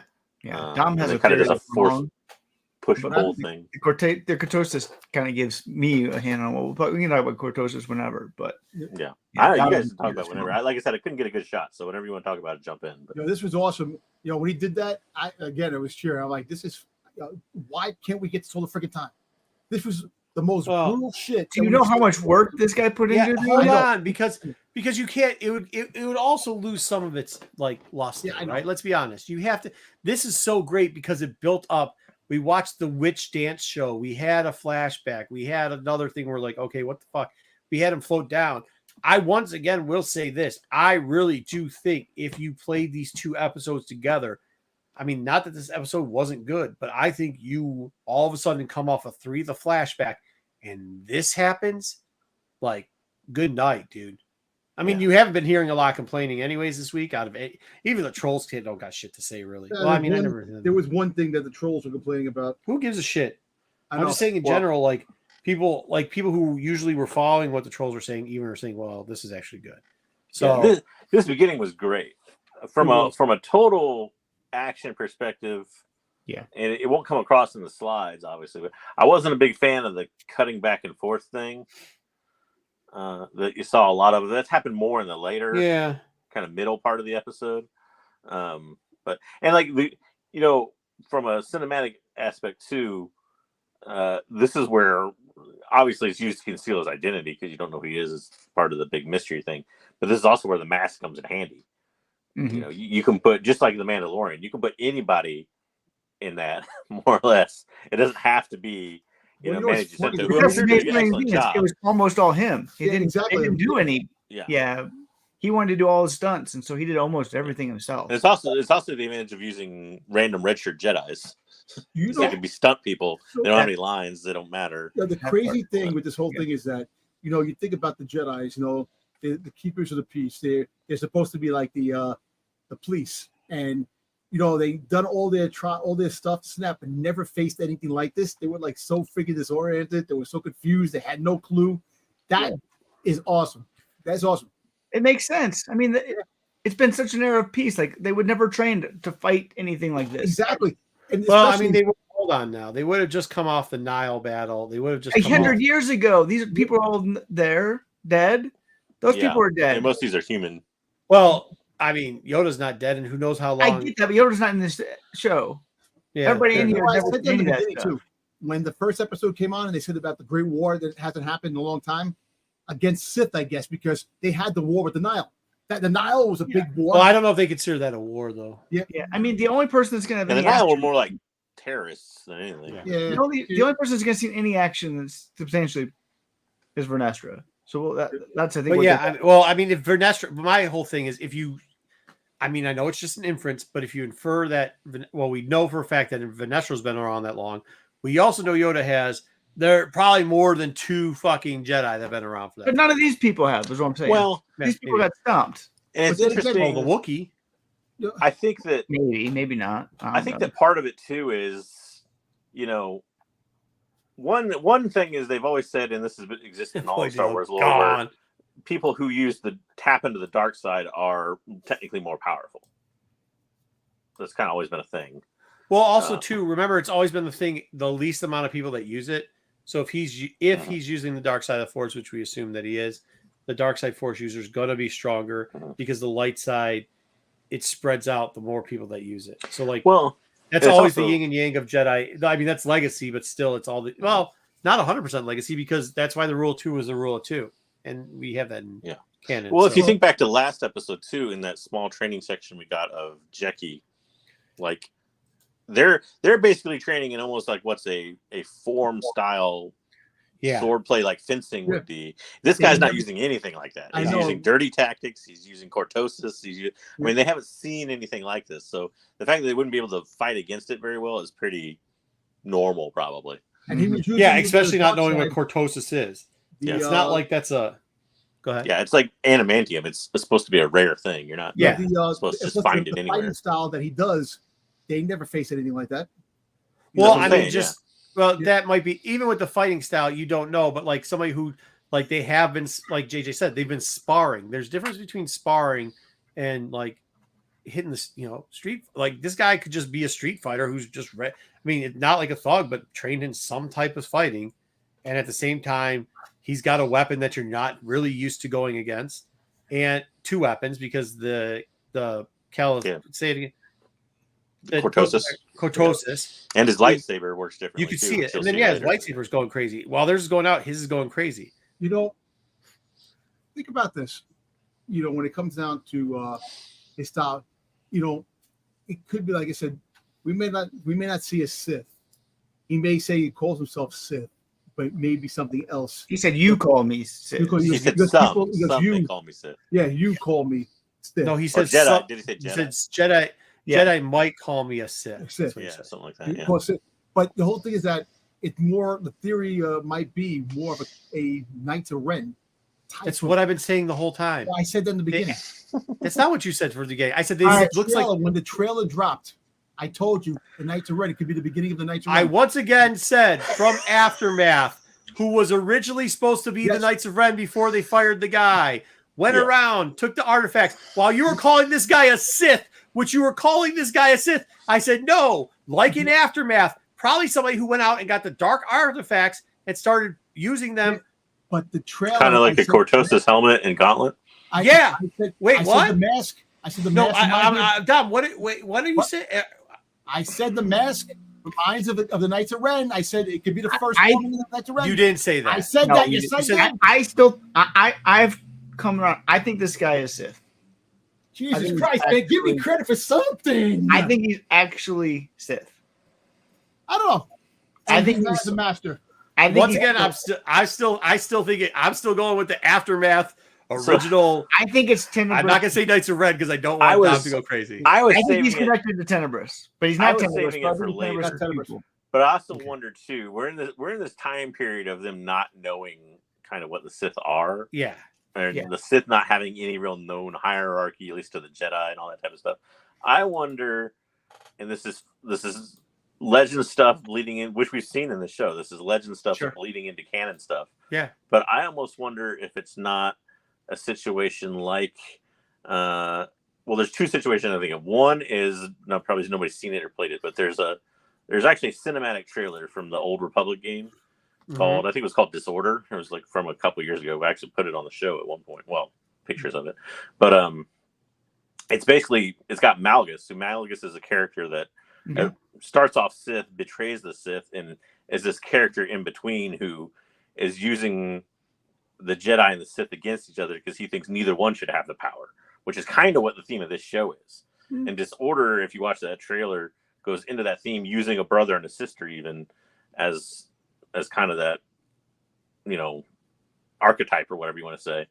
And the other thing is the Elder. If you remember from Visions, the first run of Visions, there was a story where there was that old Sith that popped up, and he basically left the Sith because the Sith were, basically not using their power correctly, and he didn't like the way they were doing it. So I almost wonder if this is a similar type of character like that, who maybe was a Sith and now no longer considers himself or has been exiled from the Sith, Maybe, but it does seem like he's picking up a lot of things. The tie of say the word with the C again.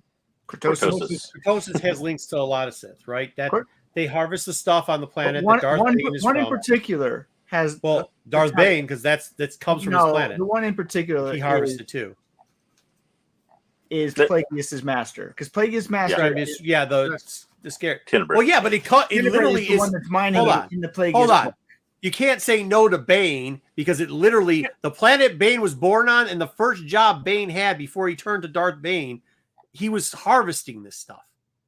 So that's a pretty big link. I know. Then it's got then they go from there. They go from there to tribe the octopus guy, Tribunal or whatever his name is.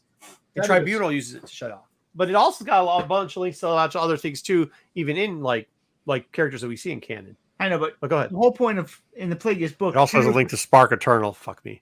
Tenebrous was trying to get all of it. He was trying to get as much of it. He was mining it everywhere. He was trying to get every single piece of Cortosis out there. And so I think the Plagueis novel and the link to Cortosis and Tenebrae, it personally makes me think that this person's connected to Tenebrae. Well, the whole thing is that the canon version, they mentioned it in Attack of the Clones, but it wasn't the canon, like the first on-screen thing wasn't until now.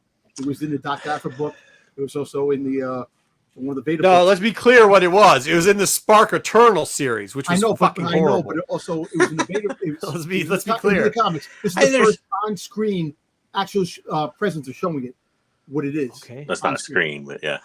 Well, TV screen, whatever. The same. Yeah. No, it's cool. Yeah, but what does that have to do with anything, though? It just says it's first time live action. But it was canon and legacy. Yeah. But legacy doesn't count anymore. Yeah, but hold on. Darth Bane was still from that planet. Terebus is still. Yeah, it's Plagueis is still alive. Terebus is still his master, and Darth Bane's still from that planet. Actually, I don't know. Now we're talking about canon. We don't know if that's but it still counts. I don't know if Tenebrae is his master at this point or not. They draw you're right. on it. They could make I'm not saying that it's not saying it's the same level, but it still counts, and it's still inspiration, and it's clearly been used a lot in the show. Well, here once again, I still think. I mean, I do not think he's a Sith, and I think that showing this helmet and having him have a lightsaber does show he's like I said all the time, collecting the Sith artifacts, just like the characters that were in Aftermath that were supposed to be the Knights of Ren eventually. And then I was going to say the mask looks just like Knights of Ren, so he's the Ren. Well, I said if you could be the beginning of the Ren, Knights of Ren, he could be the first Ren. I said that from the beginning. But do you know why they're named Knights of Ren? Because Ren is the name used. The lightsaber. Yeah, it's the lightsaber, not the. Oh, I know the lightsaber. Yes. But so what I'm saying here is like I think that whatever it is, Acolyte, Ren type figure, I don't think this is like I really don't think because I don't see the master and apprentice in this. I don't see him having a master. Well, I think he has a master. We just haven't met the master. We might never meet the master. Well, because she was referring. If you remember, May was referring to him as the master. Yeah, sure. But lots of people had. Yeah, because that's her master, but she don't know about. I don't know. No, he was referring to himself as the master too. I don't know why you guys think he's not the master. Like he is. At no point have they suggested that he has. Now, maybe he had a master. Like I said, maybe he left that master or killed that master. Like Sith normally do. I don't know, but like. I don't think at this point he has a master anymore. Me either. The person I agree with you, JJ. The person he was referring to, the master, is himself. Because she was referring to even at one point he's here like when his mask gets apprentice. We haven't got to the point in the fight yet, but when his mask gets knocked off. I'm with Dom on something which really scares me. That makes me think I'm wrong. Yeah, you're wrong. Well, even in the point where his mask gets knocked you were with Dom on like them being one person and all that theory, and that was clearly gone. Like who being one person? May and Osha at one point. I'm still on that theory. I'm still not off. Well, I'm still not off that theory. That is the dumbest theory. How about I'm this still one? not off of it yet. We'll see. Think about this.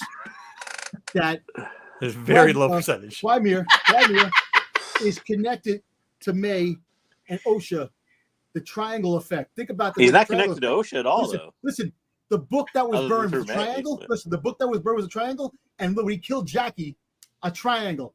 They're connected one way or another. Nothing to do with the witches. Hey, remember when I said where he gets his theory? I watch Screen Crush. I know where he's getting his theories from. Nope. Yep. I mean, that's word for word what they said. Nope. Word for word. Well, not word for word. Listen, I watch some things here and there, but then I find my own what's next? What's next? Yord gets injured.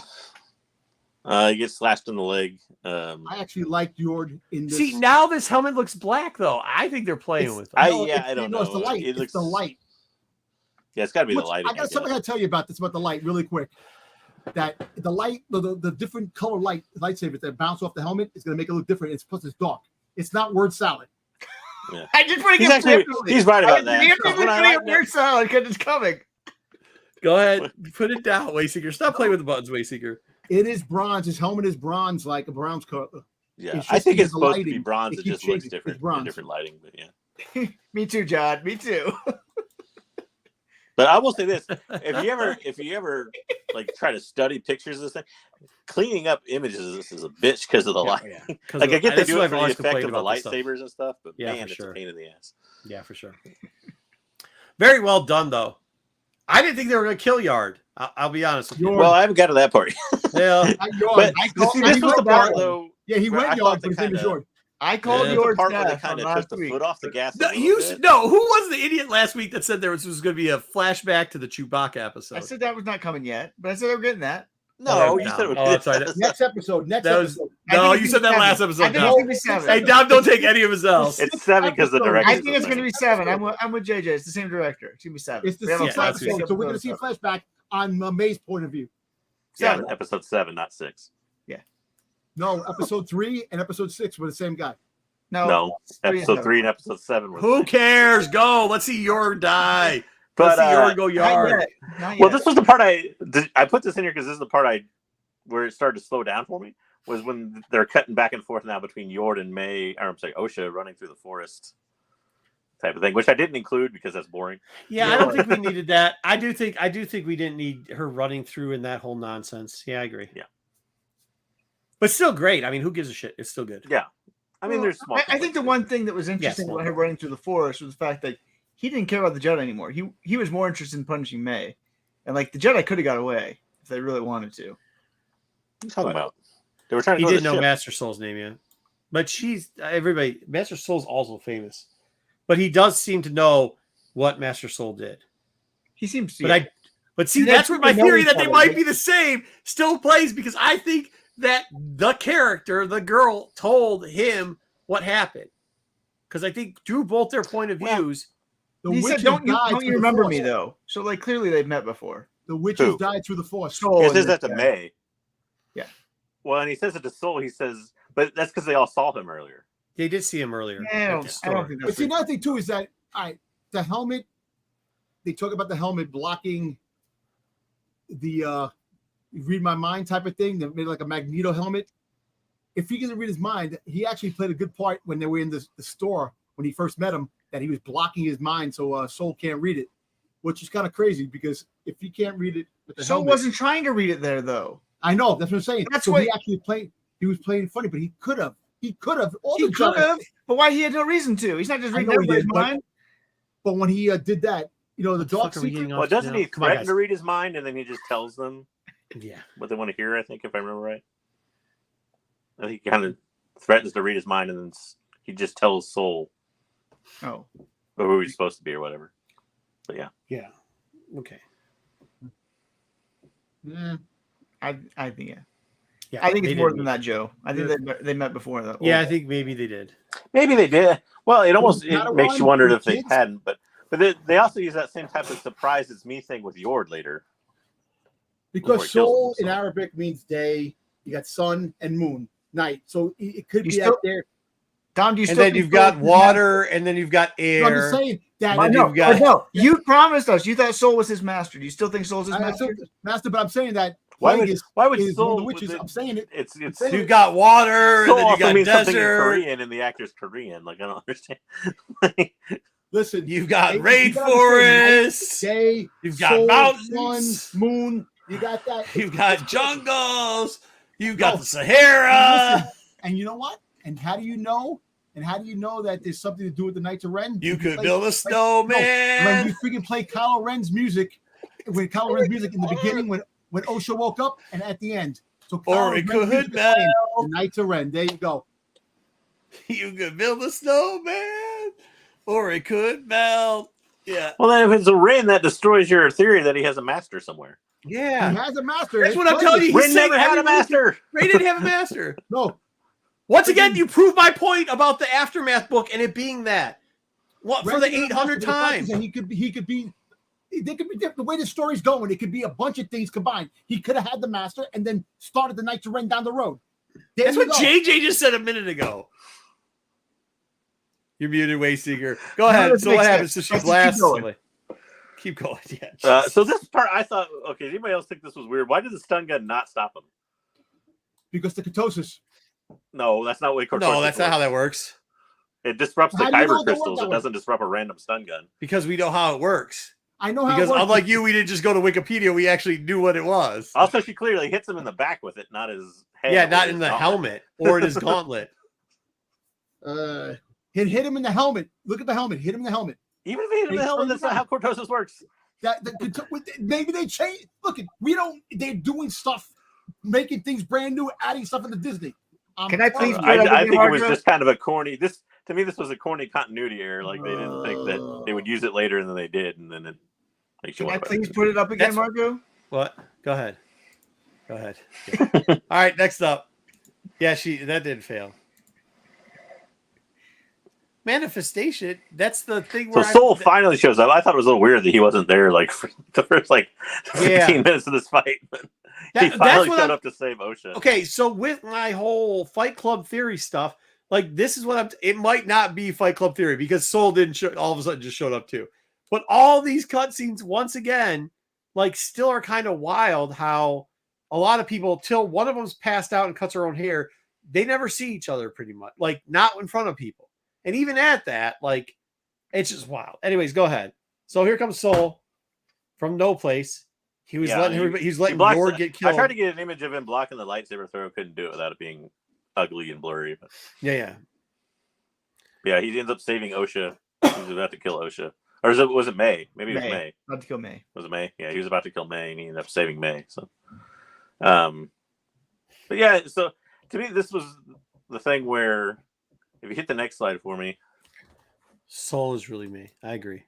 We see it cuts away. To me, I was all right with this cutaway because I like this. It was fun. Yeah, trying to read her. May is escaping. Jackie stops her. This was an interesting fight. I don't know that it was necessary to have in the story because to me, like Jackie not being there either kind of made no sense. But I thought it was kind of cool how they killed her. Yeah, I liked it. Cool. I thought it put a little fun to it. She's reading. It wasn't fun. It sucked. It was like, oh damn, you killed this poor little kid. The handcuffs. You have this is the only one I cared about. Yeah. That was rough. But I think that's what made it good. I think they're like, oh wow. I agree. That's a tough death. No, see, I don't know though. To me, that was just extra shock value. I don't think it was necessary for a story. So when you have a character, I think everybody's gonna die. So it was kind of I don't think it was I don't think it was extremely necessary. But what I'm saying is, like, out of all of them, like you didn't have to show her die or whatever. But how she was doing this and how they did it, I'm like, oh okay, that's a good death. Like that was a good way of showing it. Also, I don't think Soul would have done what Soul did if he didn't die. Like Soul was in an emotional state of like almost going to the dark side because his Padawan just was killed. So that's the thing. Like, but that's the problem I have with it. For one, nobody ever goes to the dark side. like just kill the guy. Like I hated the fact that Osha talked about it. I mean, I'm serious. Like, why is that always that's such a Star Wars trope? Like he literally just killed everybody you know and love, more or less. And yeah, you got to kill him. The person you barely know anymore has stopped you from killing him with a word. Like really? Yeah, I don't know. Let the rage. That's why I like the story of Elzar Mann and then killing that person was the fact that he let the rage take him. That's what happens in human beings. Here's the other thing too. If this is all setting up for them killing a bunch of witches too, so they're willing to do that, but the guy that just fucking killed including this kid and a bunch of other little kids and younglings and old people and everybody else killed the witches though. I'm telling you. They got possessed. I think he feels guilt that the witches died somehow. I don't know. They got possessed. They killed the witches with the Force. They killed them with the Force. I don't think it was them. I don't know. They didn't kill them. Somebody killed them using them. Yeah. They didn't actually have any action. Listen, Soul had something to do with it. Soul knows the secret. Soul knows. Yeah, they know the secret. They know the aftermath. Obi-Wan knows that Anakin killed kids too. It doesn't mean he killed them. She was a likable character. Yeah, I liked her character. So Waytaker will feel tragedy over this moment, I'm sure. Yord was such a great character in this episode. I enjoyed his character, and it's sad to see him die. See, that's what I think. He was always a great character because you wanted to punch him in the face, but you didn't want him to die like this. Exactly. And I think they did a great job with the character. No, but especially I didn't want him to die like this, though. No, especially without getting killed by the sword, by getting his neck broken. So this is the problem I have with this episode a little bit was like it ruins all your character development built up prior. Like I said, that was the sin with Book of Boba Fett, was kind of throwing that away. This kind of throws it away too. And this is obviously compared to like the Red Wedding or something like that in Game of Thrones, where they kill off a bunch of characters. But that was a little bit different. Like we didn't see or even get to know like Robb Stark that well. It was like the main character is killed. We're gonna get in a book on Yord probably down the road. Who knows? No, we're not. But that's not my point. My point is from a simply critiquing cinematic perspective. Usually, a character death is used to motivate somebody, right? Like this. I kind of like the. I don't know that this motivated anybody. I think these two are like him and Jackie are the add-on because they're they were part of Soul's. Soul's got attachments. He's got attachments to 3 people. They let us know in here. He's attached to 3 people. He's attached to Jackie. He's attached to Shirtless. He doesn't even seem to, but Soul doesn't even seem to care that Yord died. I think he does, but that's like the first chip in the armor, and then the second one is when Jackie dies. When Jackie dies. He clearly is mad that Jackie was killed, but at the same time, it's very temporary. He's then zapped right out of that 30 seconds. Yeah, okay. Well, we can talk, but that's how the Jedi do it. That's long history of Jedi. So now he was showing his dark side when after Jackie died, he started getting the hits a little bit in Quaimir. I also think they set this up, and I know they were talking about multiple seasons, but to me, everything is screaming this is a 1 season. Yeah. This looks like a one and done. You can't kill every fucking person. There's gonna be nobody left. There's nobody left to have a second season of this. Unless you do a whole new season. There's nobody left to have the last 3 episodes. Nobody that interesting. Well, I mean, like, am I supposed to? Like, here's my problem though. I've seen maybe 10 minutes of Vernestra in this thing. Let's say Vernestra comes in and is like the hero of like the last couple episodes. I'm not going to care. Especially, I might care because I know who Vernestra was a little bit before that, but like the average viewer is not going to care. They're going to be like, "Why is this green chick popping up to be the hero of the series? Like, why isn't it somebody I was invested in for the first 5 episodes?" Yeah. Well, I don't know that she's not going to be there. I think she's going to have more to do with the witch situation. I think that's the mystery more than anything else. But she doesn't seem to know about that situation. She didn't even know that Osha and May were sisters. We'll see. We'll see what happens. I get it. We'll see what happens. Once again, like the episode, still like the series so far. I know you're over critiquing it, and that's Triangle. See, this was so sad. This was the one that got me. Yo, this is the best, and I love his line. She was just a child. the cream. I mean, it was a good line. It was a good line. Great line. It was good. Still really hard to watch. I was cheering. I was like, "Holy shit, this is fucking awesome!" I'm not quite sure why. Like they started. I was not cheering. I was not cheering for a kid to die. Yeah, I was not that hard. Wayseeker thought about because he knew I was going to hit him up for it. And he listen. I was cheering the fact of what they're doing and what they did. This episode was brutal, man. And it was brutal, and it was brutal. And it was awesome, man. But see, to me, that doesn't move. I don't know. Maybe it's me, but that to me, it's more a shock value thing. They're like, "Oh, well, we can now kill Star Wars characters," but the problem is that doesn't move my needle. Like. Move my needle with character development or something like that. Don't move my needle just with shock value. To me, that's what this death. I think this was moving the needle with Soul's characters. It's always I do too. And I think guarantee you, the entire next 3 episodes, they mentioned Jackie maybe once. I don't think it motivated his character at all. I don't know. I think once again we see it from a different perspective because I see those two, especially in that moment where he's patting Yard on the shoulder of like, "It's all right, son. It's okay." Like that was a son did something stupid. The sibling made fun of him and he patted him on the shoulder and said, "Son, yeah, you're an idiot. But yeah, okay." That's what that was. So like maybe to you it didn't like, but to me viewing it, and this should just be me, to me viewing it, these two seemed like they were his fucking kids. And he has attachments. And I know they weren't his kids. I get it. Maybe I read too much into it, but if I did, that's what the TV show is supposed to do. And that's I think he views Jackie that way. I don't know that he views Yord that way. I would agree with you, except for that point, JJ, when he does the dad thing. That's Quaimir right there. Osha May. I think he was just feeling sorry for him. He got dissed on by like a 14-year-old. Wayseeker. So I don't know. I couldn't capture a good image of it again, but whatever I think of the bug thing. All right. Oh fuck. The bug thing was stupid. No, let me ask you something. Shouldn't the light bring these bugs down and had all these lightsabers going on, the bug should have came down. That's why she said turn your lightsaber off, Yord. I know, but before. They weren't over here. They're over somewhere else. She drew them over here. She drew them over there with the last flashlight. No, I shouldn't have brought them over there because that's not where they were. But she also has a flashlight. I don't know why she uses the droid. I guess because it's brighter, maybe. But the droid it probably had a needle. Hit the needle, the needle in the back. Oh, yeah.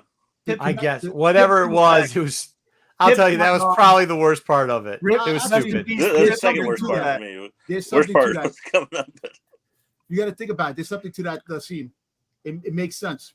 Well, there's something to it because I don't think I have any images of it. So we can go ahead and talk about it now. But Basil finds the thing and kind of uses it to track him back to the ship.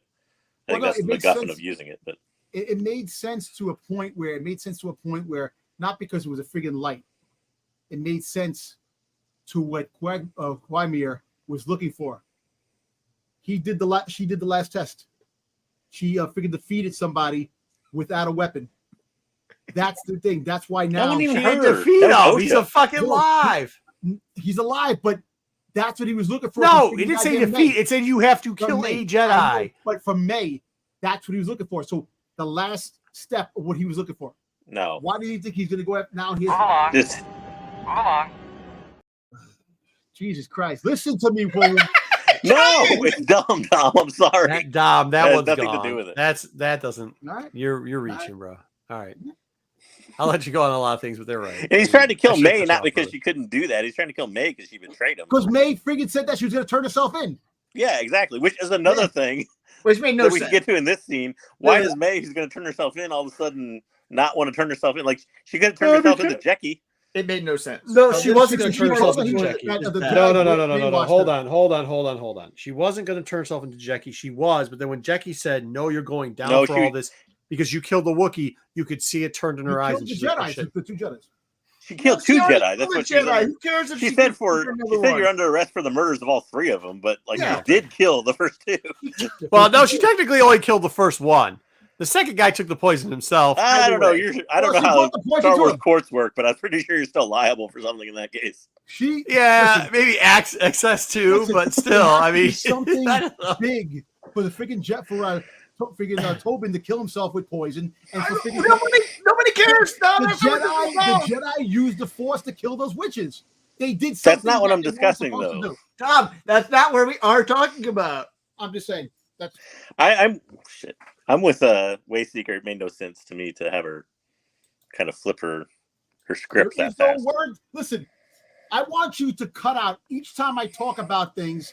And dude, we can't. Dom. But Dom, you're talking about things that we're not talking about. Dom, you're asking Marco to do 5 hours of work. Dom, yeah. What you can get. So you're going to take one word out of 5 hours of cutting clips and say, "See, I said it." But each thing I said that you keep telling me I'm crazy, it's coming to. Okay, let me ask this, Dom. Do you have a theory on why May flipped her script so quickly on wanting to turn herself in?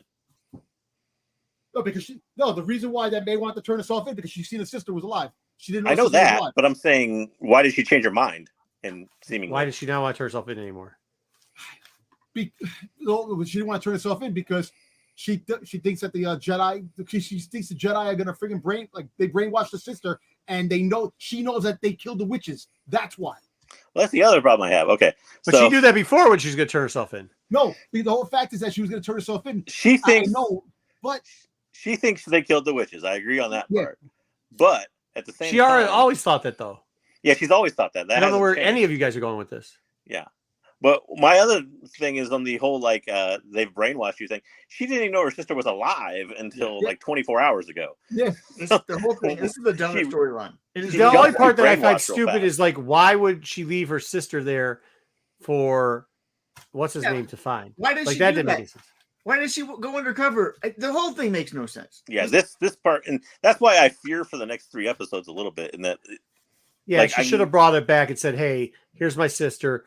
Please, you just don't understand. Give me a chance." Well, it would have made more sense if she somehow, or just kidnap her. Listen to me. The only thing I can think is maybe her plan is to steal the ship and go back for Osha, but that doesn't seem like the thing because she switched. That doesn't make sense either because you know what doesn't make any sense? I don't know. You know what doesn't make any sense? the friggin' goddamn professor made a transistor radio out of a coconut on Gilligan's Island, but couldn't fish a goddamn twin. Maybe they're the same person. Maybe they're the same person. TV shows are not supposed to make sense.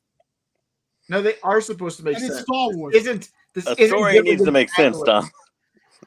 Story needs to make sense. Yeah, Dom. The problem isn't that you could like you say 866 things. I tell you what, when things, and the whole fact is that when Quamir whomps somebody with his hat, Dom, I'll let you use the Gilligan's Island excuse. Until then, it's not allowed. Maybe JP. I don't think so though. I just don't understand why she left the sister. Once again, that's why I think they're the same person still, because I think that could show that like. But they're clearly not. They're clearly not.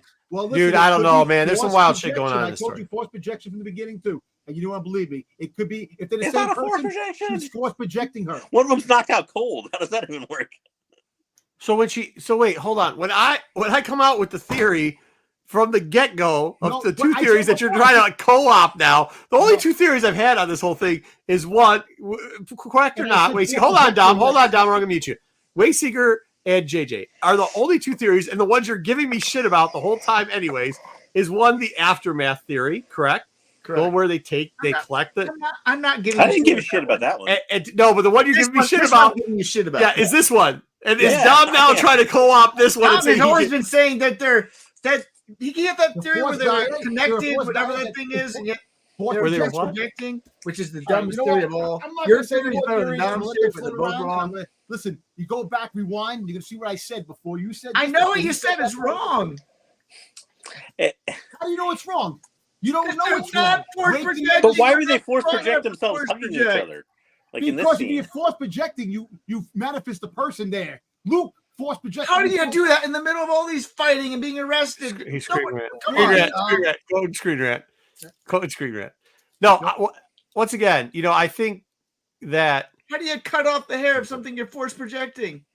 You could do. Okay, never mind. Yeah, she used that lightsaber. Luke gave the dice to Leia. Luke gave the dice to Leia, and Leia had them in her hand. Luke gave. That's not what happened. It can happen. It doesn't matter. You can't cut off something on your force projection. Wait. No, in her head, she could see herself. Here's the problem with either one of your theories. Not force projecting. The Fight Club theory. What's the purpose of? Stop with my Fight Club theory. It's awesome. Nothing. I mean, that makes no sense. The only thing that makes sense is for them to be two twins, which is what we think they are. Correct. Like, correct. All right, next slide. Let's go. The simplest theory is the right theory. I tried to. I couldn't get my. Oh, I'm sorry. That was her knocked out.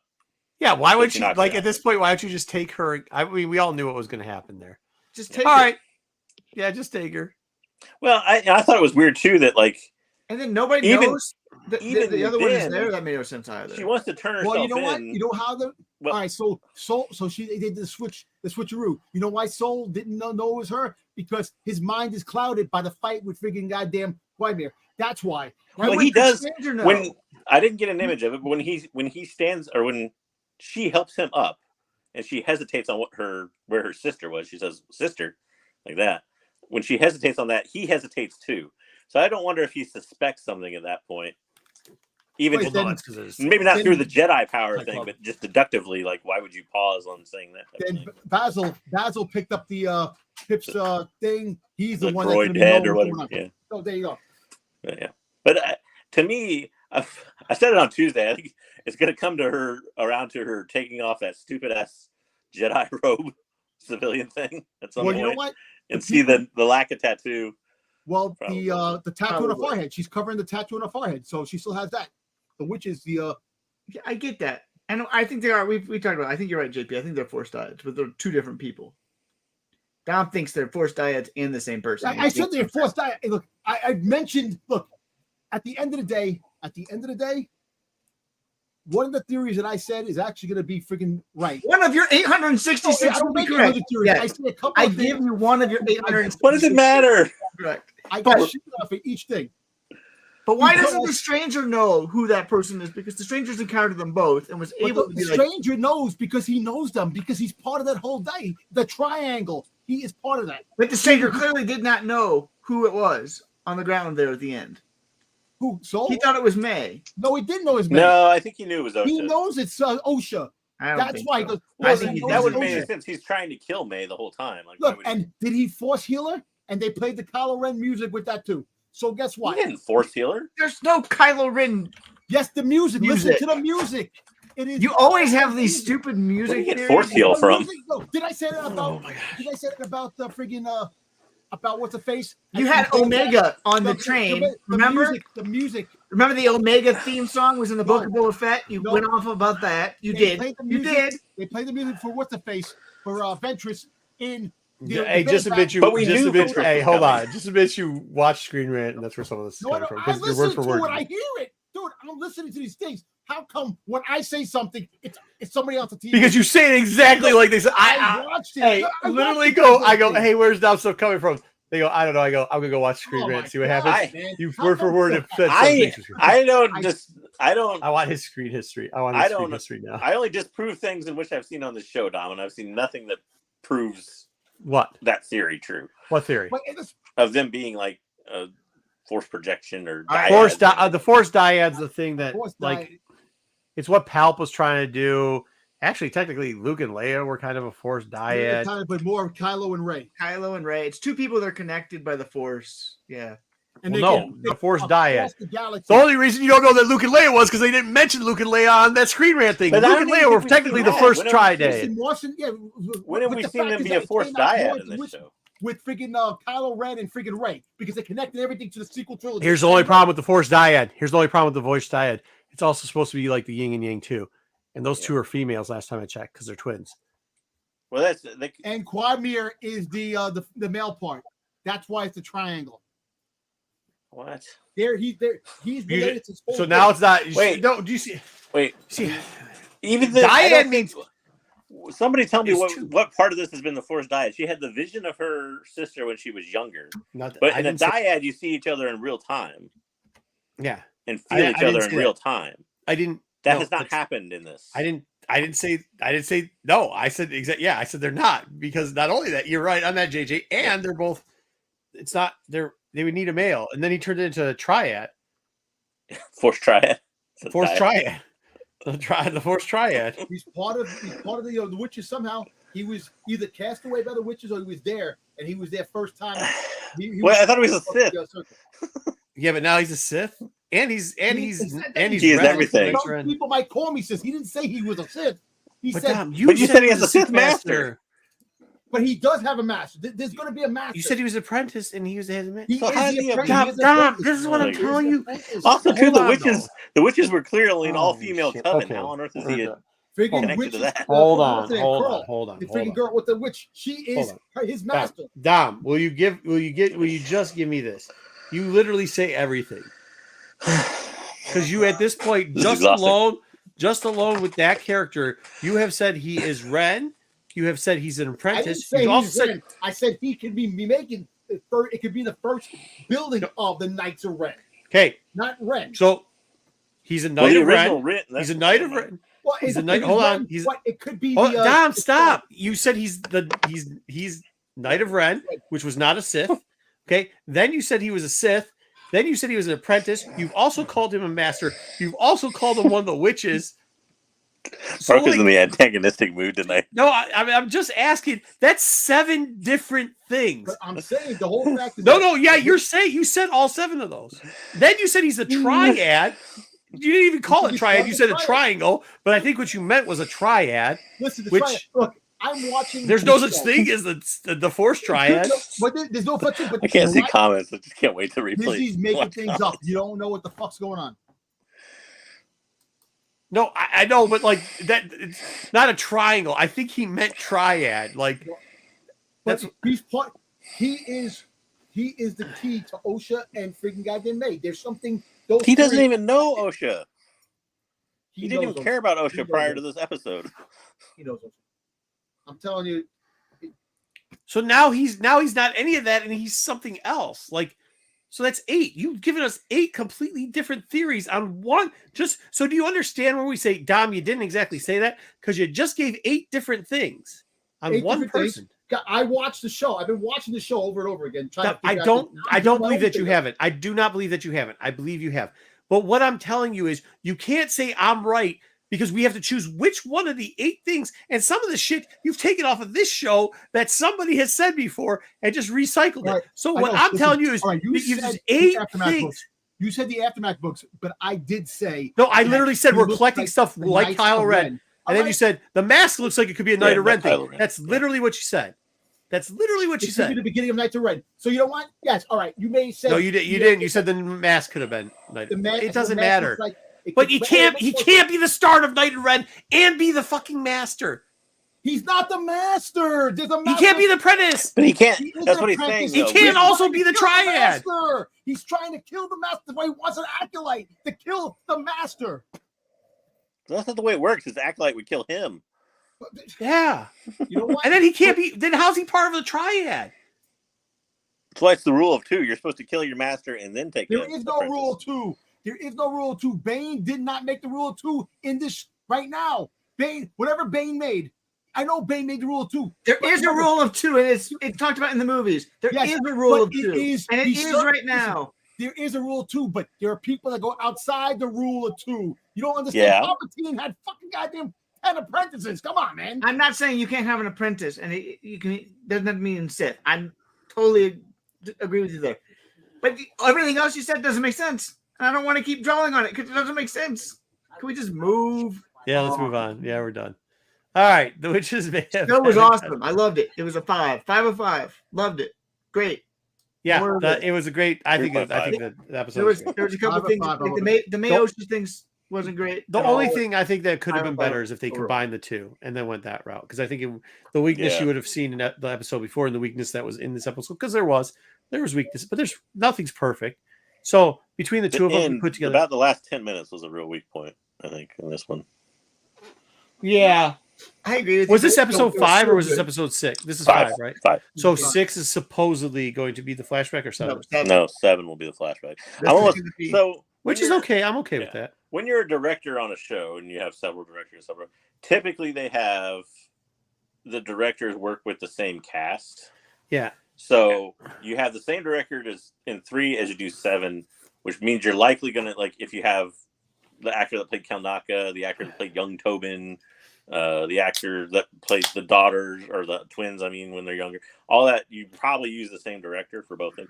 It's not a given necessarily, but it's it's like the Filoni thing with the they just probably throw them together. What is going on in the chat? Yeah, guys, knock off the chat. All right. Oh, so the one thing that the people, it's all Dom's fault. You understand that the chat is going crazy because of Dom. I don't even know. I can't even see the chat, so I have no idea what's going on. S&S is trying to scalp Dom. Yep. They say though that if you want the respect you deserve, move to S&S.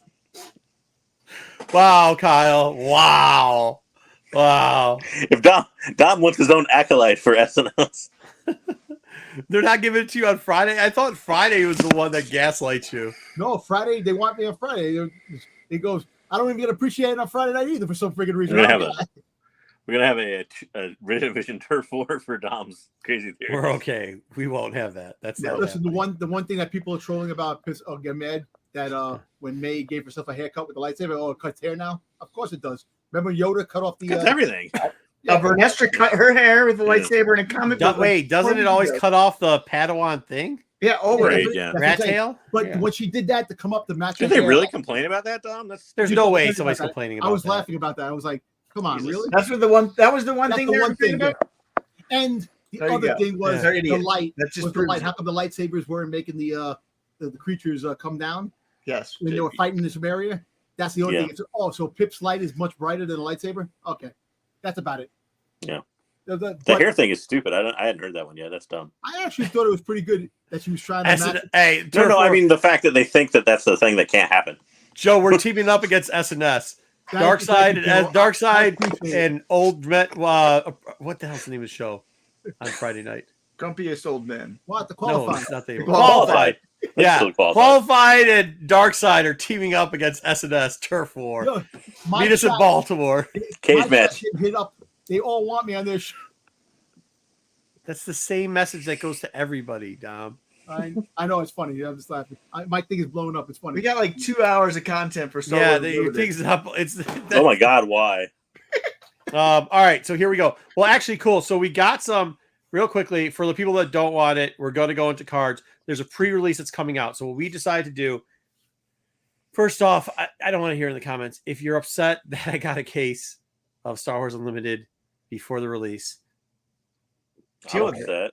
Deal with it. Okay. I'm outraged. Yeah, I mean, like, there's Asmodee has been handing out stuff to people to promote it, to open up packs for the last 2 weeks that don't even know what the game is, don't even know what bounties are. They don't know whatever else is. I'm outraged that you didn't flip it on eBay for like $300 a box. Right. I got this from an Asmodee truck. That's where I got it from. So if you have a problem with it, go tell Asmodee. Like, listen, don't hate the See, that's how experienced Spark is. game. He doesn't even know how to pronounce the game. Well, I got it. They labeled on the label of the truck it fell off of. Asmodee, whatever the hell it is. You got a problem with them? Go see Marco was just following this truck everywhere, waiting for like Porsche pirates when they follow the UPS driver. I was just sitting there. The damn thing fell off the truck. I got it. You got a problem with it? Go talk to them. All right. Anyways, so what I did do though is this time, and we'll see how this works. I gotta unplug something too to hear the volume, I guess. But we couldn't open up all the packs right off the bat, so I had some helpers open some up. We're going to act like it's a pre-draw. So for those people that are going to have to go, and I found this like last week was the first time that I played Seal and pre-releases Seal. And I was like, damn, dude, I did pretty good in Sealed because I kind of knew what the cards were finally. And I'm worried going into the pre-release because they're actually a lot of pre-releases give away prizes and stuff, but I'm not going to know what to do in the pre-releases because I don't know the actions of cards. I really don't. And I won't know how to build decks. And a lot of the thing with it is with the new cards, if you can just basically build a couple decks out of it, you're going to win a couple games, right? You're just going to, even if you don't know anything, you're going to win a game one way or another. But if you can figure out, okay, cool, these are the leaders I got, let's go. So what we did here is we took one of the boxes that fell out of the truck in that case I have, and we're opening it. And sorry if you're mad about it, but that's what we're doing. And we're doing that so that we can see realistically what you might expect getting a couple of packs in here. So a case has got, or a box has got 24 packs in it, right? Yep. When you get the pre-release thing, it's going to give you 6. So we're going to have 4 different openings. Did I do the math right? 6, 12, 4 different openings. And we're going to try, we've done 2 openings already. We're going to show you those in video. Actually, my kids did them. And then Wayseeker has already got it, and we'll show you the cards that were pulled in each pack and how he tried to build decks out of it. And I'll tell you what I think of some of them and if I think they're playable. And then we'll open up the rest of them. I will tell you a tier list for like what you're doing as well that we're going to give to you today for it, when you're going into your pre-release. These are, I think, are some of the better cards to look. I will also tell you there was a real cool card, 2 real cool cards we pulled that the kids pulled. So we will show those to you too. Yeah. And then there's a shit card that I hope if you get, it's going to suck. All right. So should we go into video with the kiddos? What should we do here? We can either do video with kiddos or we can give the tier list type thing. Why don't we do the video with kiddos and then we'll come back to the tier list a little bit later. Hopefully it won't be that long. There's 2 of them, so we'll do 1 and 1. I got to do the thing where we do the mute thing again or whatever. Where is the GoPro? There it is. Okay. Okay, hold on.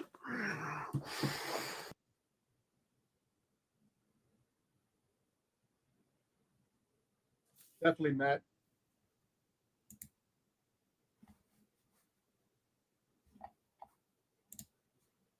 You're on mute.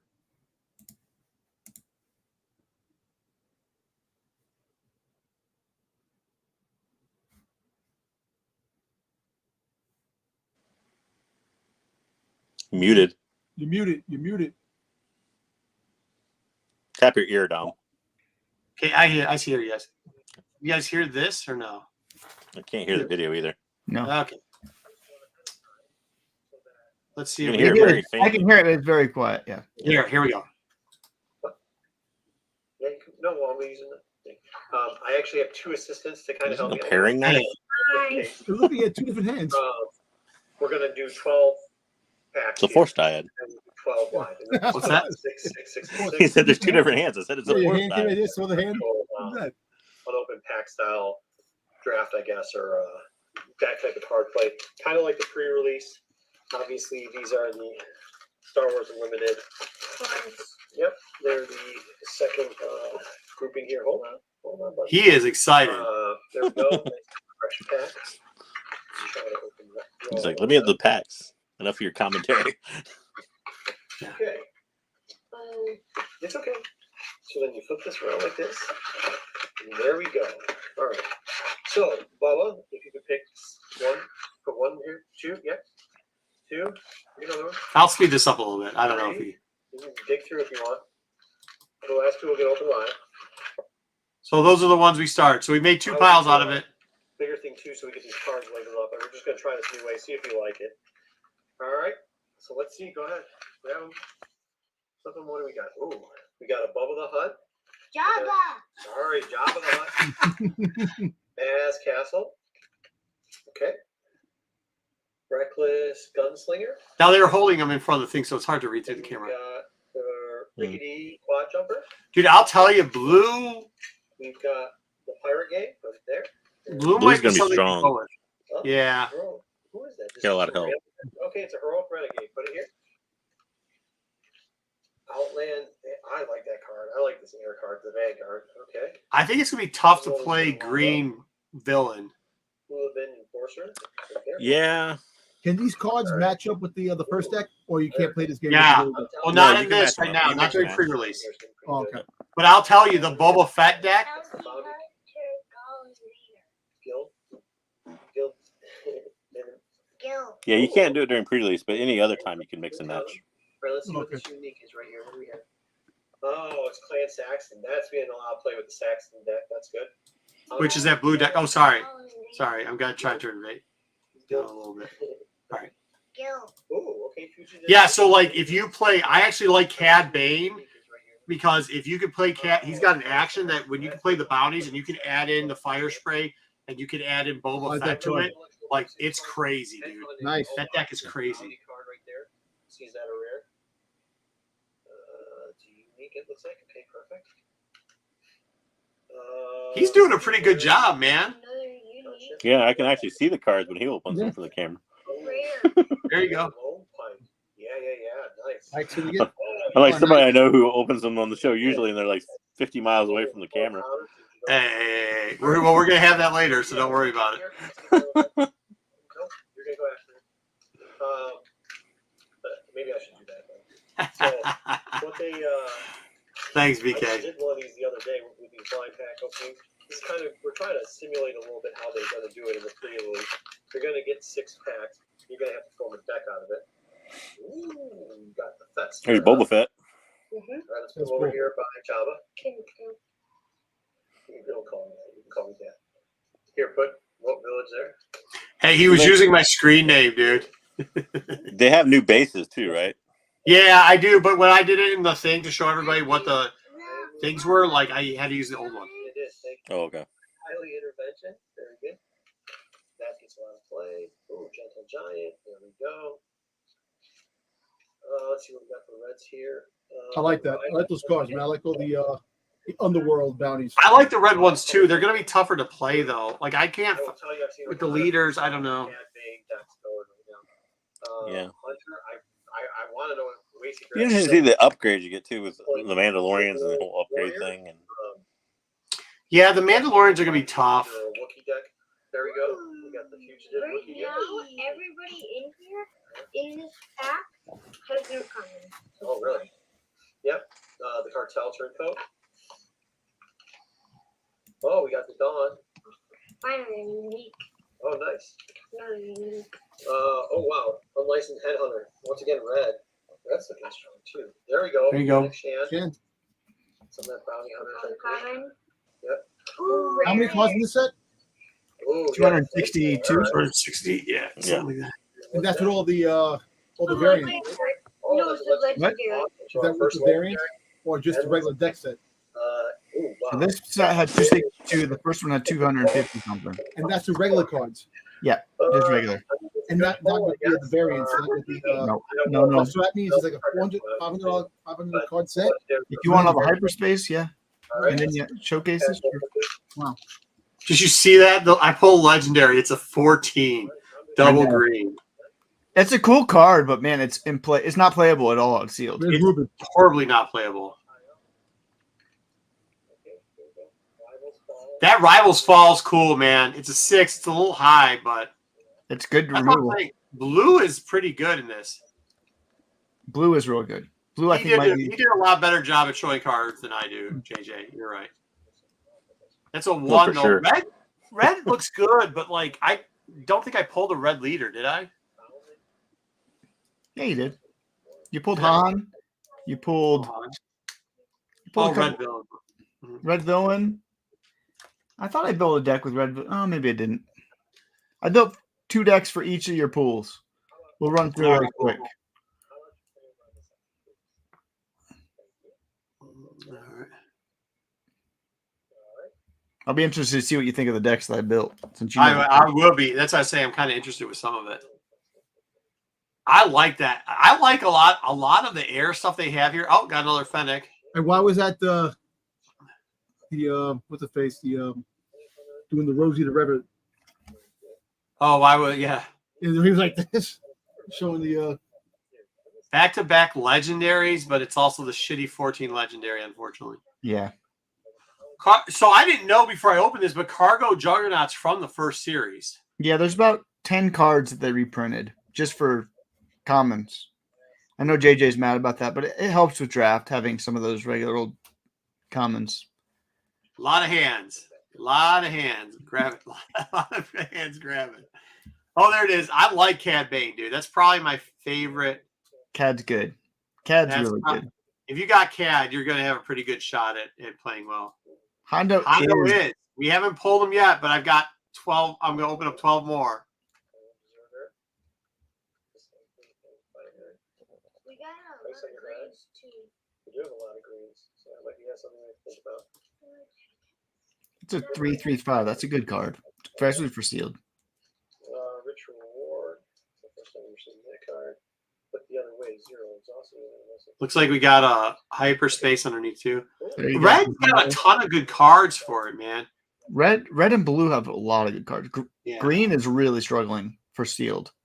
Green has a lot of good rares and legendaries, but the problem is you only get 6 or 3 if you're playing in draft sometimes. Right. So green's pretty rough on the Batman and Robin look right here for Luke and fucking. Like, that's a good card. Look at that, Dom. Look at that. Oh, I didn't know you got a hyperspace foil. Hyperspace foil, bro. Hyperspace foil. That one you could probably sell today for $50. How much that card worth? Probably $50 right now. Probably $50 today before it even comes out. Yeah, because Boba Fett on it. And it's a good card. It works so good with Boba. Boba's everywhere. My daughter's just trying to open stuff and go wild with it. She's just like, I'm sick of watching him do it. Fennec Shant. So that's okay. So that's Rebel and Blonde or whatever they call it. But I like Maz's Castle. It's cool. It's a solid 3/3. This is his time to shine. He loves it. Thank you, everybody, for watching this. Yeah. Shout out to my son doing this right now, too. See, red again. Detention block. It's all pretty cheap, too.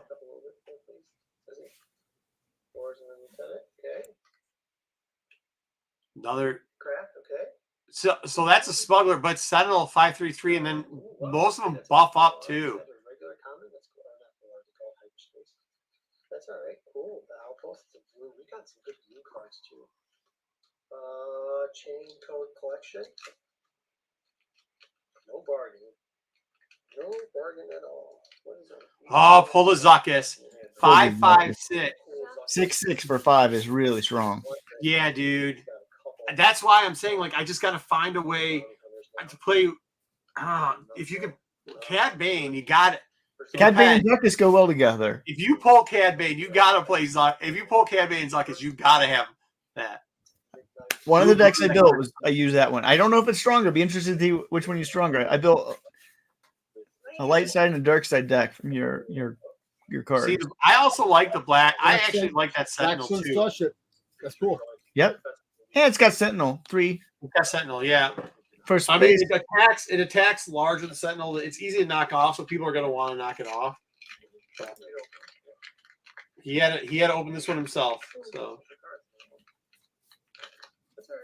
for all you people that like crunching of packs, yeah, there's your Han.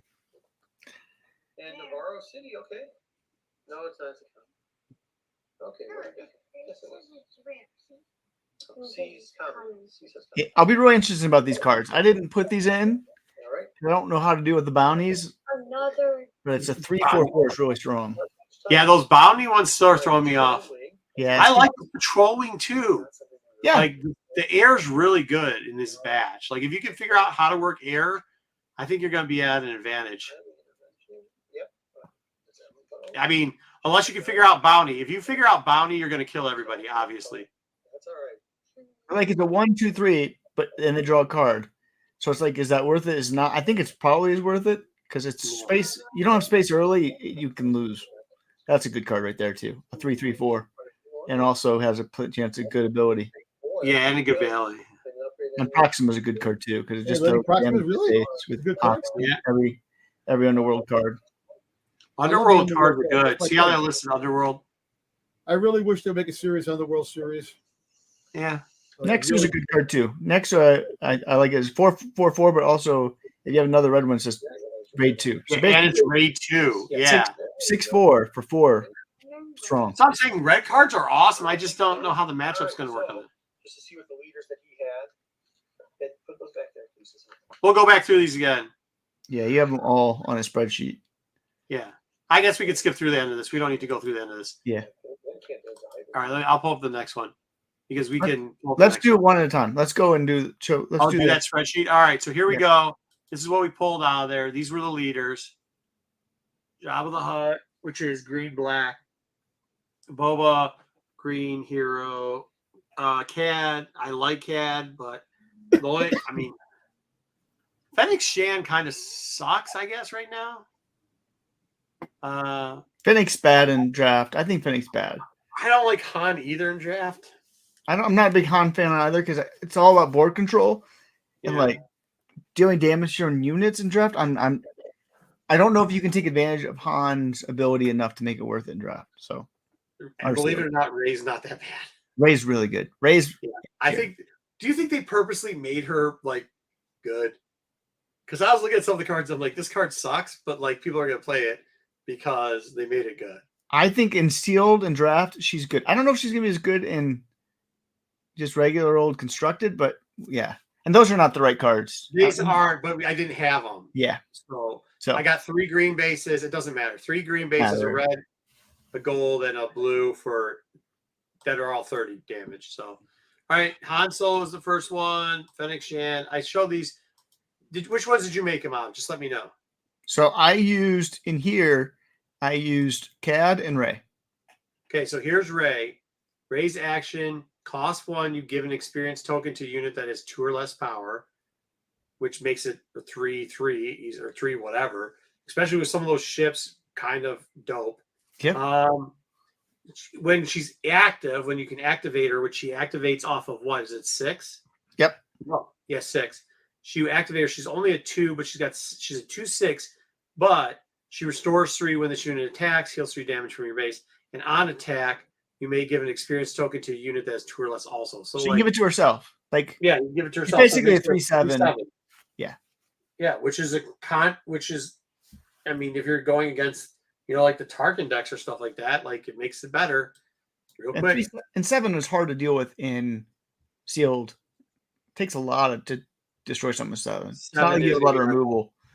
So that's why This is probably the most dangerous card, and I have a feeling we're going to see a lot of Cad Banes being played just because of what Cad Bane can do. Cad Bane, when you play an Underworld card, so it doesn't have to be just a bounty hunter, but it has to have in the title Underworld, which is a lot of characters. Mm-hmm. When you play an Underworld card, you may exhaust this leader, which means you can turn them over. It doesn't cost anything. If you do, an opponent chooses a unit they control and it deals 1 damage to them. So you can just keep 1 damaging people till he comes in at 6. And then at 6, he gets raid 2 while attacking. And when you play any Underworld card, you may choose an opponent. Then they choose a unit they control and it has to deal 2 damage, you can use it once every single round. So you drop him, all of a sudden you drop Zuckuss. They have to give one. You get to choose one of the opponent's 2. That's it. 2 damage to your person. So like that's even before you attack. That's and it's every round. So like if Zuckuss is still there, the next round you're starting before you do anything. It's already -2 on somebody, dude. That's dangerous. It's broken right now in Calabas, so don't even try to play against it in Calabas. But these are some of the blues that they got. There's a lot of blue draws out of here. We'll see some of these cards come back up here, I assume, because you said you're doing Ray. Yep. A lot of blues there. I love Cargo Juggernaut. The defeat unit's a little high at 6, especially for her stuff, but we'll get there. Green look kind of soft, bro. Their air looks all right, but like the legendary sucks. We got 2 legendaries. They sucked. Yeah. I'll tell you one card. Oh, we'll get into one tier these, but that Reputable Hunter, I think, is like busted. Is it the card? Yeah. Because I think you can play that. I think you can play that on turn 1 a lot of times. Because I think there are a lot of the units you're going to bounty on turn 1 because a lot of the cheap 1-cost drops have bounty. Well, I'll tell you this too. Warzone Lieutenant at a 1/2/2 right off the bat isn't a bad card either. Yeah, it's fine. Especially if you get 2 of them in your hand. You can double drop. Price. There's a lot of green that got pulled out of here. The red looked good, but like once again, I just don't understand the leader in pre-release that you're going to put red with. Decent cards, but just nothing there as far as the draws were. Man, we drew a lot of red. I mean, that might be a thing that you should think about is how you're going to play red. If you're going to put it in a base or if you're going to do something. Because there's a lot of single red that seems to be drawn out of these packs. Yep. And then you got Zuckuss. But the other tans we got here, I mean, all the other underworlds, you're going to have to go. You're going to have to. I mean, you can't do anything with them because they're rebels. So if you play, I mean, you're losing out on a lot. Luckily, Fennec Shan is underworld in just 1 color. She's the tan. What color is that again, Colin? Gold or whatever? What is it? Oh. What's this? Yeah, I can't remember. It's a smuggler. Yeah, smuggler. Well, there you go. And then you got black. So, and actually, some of the cards that were actually pretty decent are the don't cost you anything. I agree. There's some really good cards here. Oh, okay. Don't spoil what's coming up next. So, yeah. So then, do we have your decks that you built off of this, or? Yes. Okay. All right. So I built 2 decks. I built blue-green with Ray. So I'll be interested to see which one you think is better. So, as you can see here, I put the units, the ground units together by cost. Yeah. So you're getting a Clone Deserter. That's, a 2/3 with 1, but has that bounty point, but it also does restore. You get that, that 1 drop you talked about. That's a 2/2. Yeah, but that's, Ray, if you're doing the restore, you're probably not going to need it till later, though. That's what kind of sucks. So it's already, they're going to be able to take it out because of the bounty. And with Ray, what I think I was doing, because Ray, you can give experience token with a unit with 2 or less power. I was trying to find lots of units that had 2 or less power, had lots of strong health, and had a little weaker attack, knowing that we could boost up their health and attack that way. So you see, a lot of these units are 2 cost. So this is something that somebody always told me to, and I used it now. It's pretty good advice. Like, if you have the cards in your hand, what's your first and second play? And obviously, my first play, hopefully I get the Warzone Lieutenant. And this is to if you're going to mulligan or not. If you have the Warzone Lieutenant, whatever your hand is, you're keeping, because you're going to take that card, play it 1, use the other card, turn Ray, and he's going to become a 3/3 real quickly. Or you could play, I mean, you could play the Clone Deserter because it's 3/4, but you lose out on the restore and you get, it kind of stinks. So you kind of have to get Warzone Lieutenant. I mean, I think either one was fine. Either one would be fine. I mean, it'd be a 3/4, but you still have the restore. But I think it's fine. No, but the one part about this deck, and this is something when you're always you would like to have more 1 and 2 costs. There just weren't that many 1 and 2 cost units in this one. So when you see the ships, they help out a little bit, but not too much. But this Protector of the Throne, super strong with Ray, because a 2/4, Ray can bump this up to a 3/5, and then it gets Sentinel, because when a unit is upgraded, and experience counts as upgrade. So basically, a 3/5 Sentinel is really tough to deal with. Again, these 2/6 Sentinels become 3/7 Sentinels with Ray. Those are hard to deal with. Ray really buffs up these Sentinels. Same thing with this 2/2. I mean, that's going to be your first 3 cards. If this is 1, 2, 3, 4, 5. So if you get 6 cards, leave the last one off. I would probably throw out the Clan Observer and maybe I don't know who else. Right.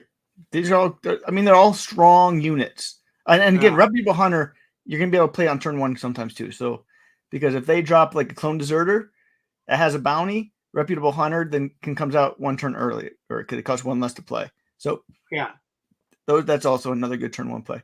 You do have this, since it's blue wants to last a little bit longer, and you also have a deck with lots of restore. So you try to play as much restore in there. You try to play as much, as much Sentinels as you can, just to make the game go a little longer. Buy time, so you can get to your 6s, so you can get to your 6s and really push the game at that point. So that's the point of those. As you can see, here's your ships. So you have a couple 2-drop ships there too. So you have some early game possibilities with the Rickety Quad Jumper and the Mercenary Gunship. You also have. Shit, could you imagine if you can get Concord down, turns into a 2/5 Sentinel? And then you can do it again next turn and become a 3/6 Sentinel that also gets +2/0 when defending. So super strong with Ray. Super strong with Ray. That's the card. That's a good card. Yeah. Yeah. All right. So you got all of these there. You got a few, as you can see here, we got a few events and just equipment. You threw in some red. Yeah. Whatever. I have equipment. The Heroic Sacrifice, sometimes you got to play off colors because you just need to build a deck. We're going to go over a few things in these that I think are really people don't value in sealed and draft that they should. It's okay to play off. Like Heroic Sacrifice, it plays for 3. But the Heroic Sacrifice has an awesome action. It says action 2, doesn't have any sort of stipulation to it. Defeat the equipment, but get +4/+0 and overwhelm to a unit for attack. And so that is still so good. Giving a unit +4 and overwhelm for just 2 is totally worth later having the ability to do that to pay 3. So that's great. Another thing I'm going to say is doubles. Don't be afraid to pay double for doubles. Like the doubles are usually so much stronger. Like double the same color for blue, even though you're not playing blue. Midnight Repairs will cost you 4 because it's a double blue. Because one of them out of aspect. It's totally fine on lots of doubles to pay extra. That's a garbage move. Just throw that into the burn pile. No. Keep this card. Heal up to 8 damage from any number of units for 4. Totally worth playing for 4. If it goes that long, you're going to be done anyways. I mean, with Ray, especially with all the Sentinels out there, just blocking them. Don't be afraid to do that. Also, don't be afraid to play removal at extra 2. Spare the Target is a great cost card in this draft for 5. Spare the Target says return an enemy unit, non-leader unit to their hand and collect that bounty. If they drop a 6-cost unit, you bounce it for 5, you're still getting a resource benefit from that because you're still having 1 extra resource to that. If they Voltron, which Voltron happens a lot where they just keep buffing up 1 unit, you're happily paying 5 to return that thing to their hand. So don't be afraid with removal to play extra. So like just because it doesn't fit your deck because you're not playing yellow, it has hero, so you're only paying 2 extra.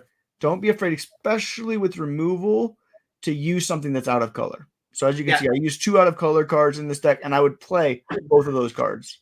Yeah, I mean, that's if you draw these cards in it, and like at that point, that does get to a little bit more advanced on it. But yeah, sure. I'm building a deck here, and you have some other things. You got that Rival Fall, which you talk about there. Rival Fall's nice. Hold on to that because you can defeat a unit when you need to for 6.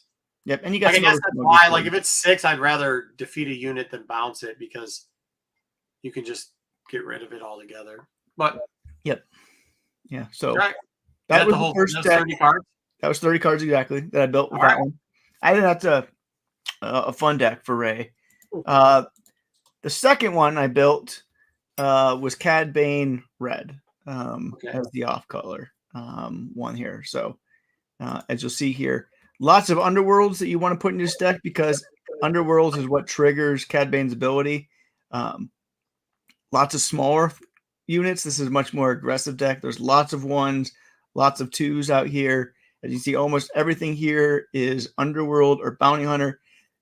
This Bounty Guild Initiate is one of my favorite cards when we talk about tier lists because it's a 1-cost 1/2 that if you have another Bounty Hunter unit in play. It also deals 2 damage to a ground unit. So anytime you can do damage, especially with Cad Bane, which is also doing damage, you're able to start really pinging things and getting units off the board fast.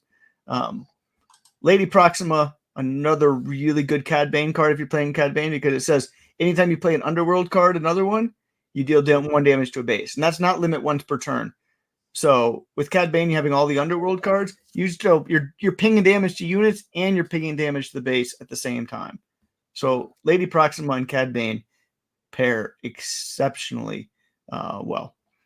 So you got all of those. So you can see all those Underworlds. The Chain Code Collector, I'm going to talk about later. My A tier list cards. I think that card is really, really, really strong in Draft and Sealed coming up here. I'll be honest. If you draw a Zuckuss and Forlone, and you got a Cad, it's game over. But you can see here, Zuckuss is Underworld. Trandoshan's Hunters are Underworld. A 6/4 for 5 that has a possibility of being a 7/5. You have a Bounty Hunter here. Everything except for the Nexu, which I think is just a strong unit, is Underworld and Bounty Hunter. Really synergized well. Your ships here are almost all Underworld. You get those turncoats. You get a bunch of ships. So if you're a space person, you can really punish them hard with space with this deck. You get the Disabling Fangfinder, which is a reprint, but it is so strong because defeating an upgrade is this set's about upgrades. It's all about bounties and everything. You can take a bounty off of your own character so they don't get it. That is a super strong card. And Punishing One is a 3/4 that enables it to be readied. So you can attack twice in a turn if an upgraded enemy unit is defeated. So these are all really low cost. So you can see here, this deck has a couple high cards, 5, 5, 5, 6. You might not burn past 5. You may never play this 6, and you may just keep it at 5 there. Yeah, you might. And again, you're playing just a couple upgrades, a couple removals. You don't have a ton of removals because Cad Bane kind of acts as your removal in those regards. And so that is exactly 30 cards on this one as well. Man, that Boba Fett armor is a +2/2, only costs a 2. Yeah. Holy good night. It's good, especially, yeah. And Armed to the Teeth, he gives 1 unit +2/+0, and when he attacks, he gives another unit +2/+0. So basically, it's a +4/+0 for 2. Really strong. Is it Hondo? That's Hondo with his Hondo. Game. Yeah. So it's a Hondo card. I don't know. I would probably, if I was had to pick between these two decks, I would probably pick the Cad Bane deck just because I think it synergizes so well and has some Zuckuss and some other stuff. It's a little bit more of an aggressive deck of the two. Ray is definitely more the control-y of the two. If you're a control player, Ray is great.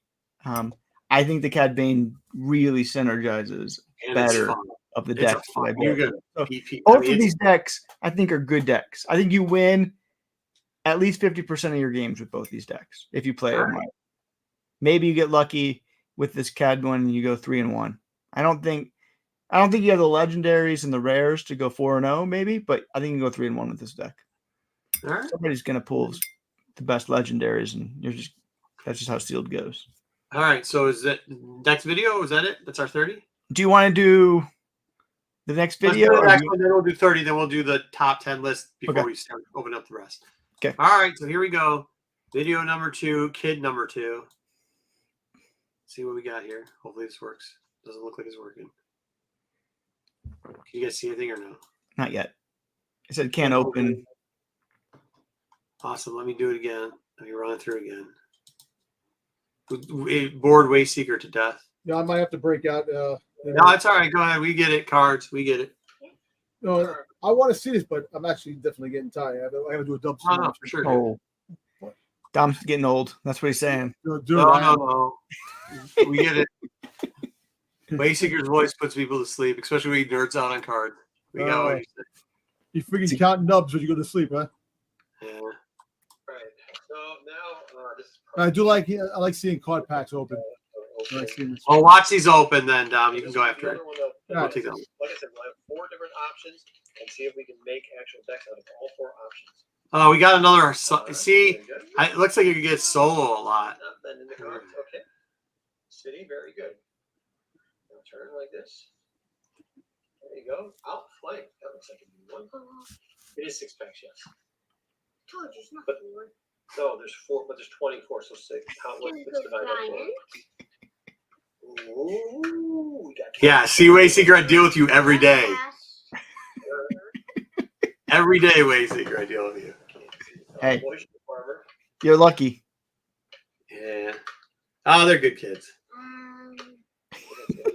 So she's trying to read it through the camera lens because she's standing on both sides, so she's trying to read it. And it's blurry on the camera one, so she can't read it through the thing. Oh man, I built a couple fun decks with both of these. These are you got Hey, good she cards. opens them like her dad, though, doesn't she? Yeah. All right. Relentless pursuit.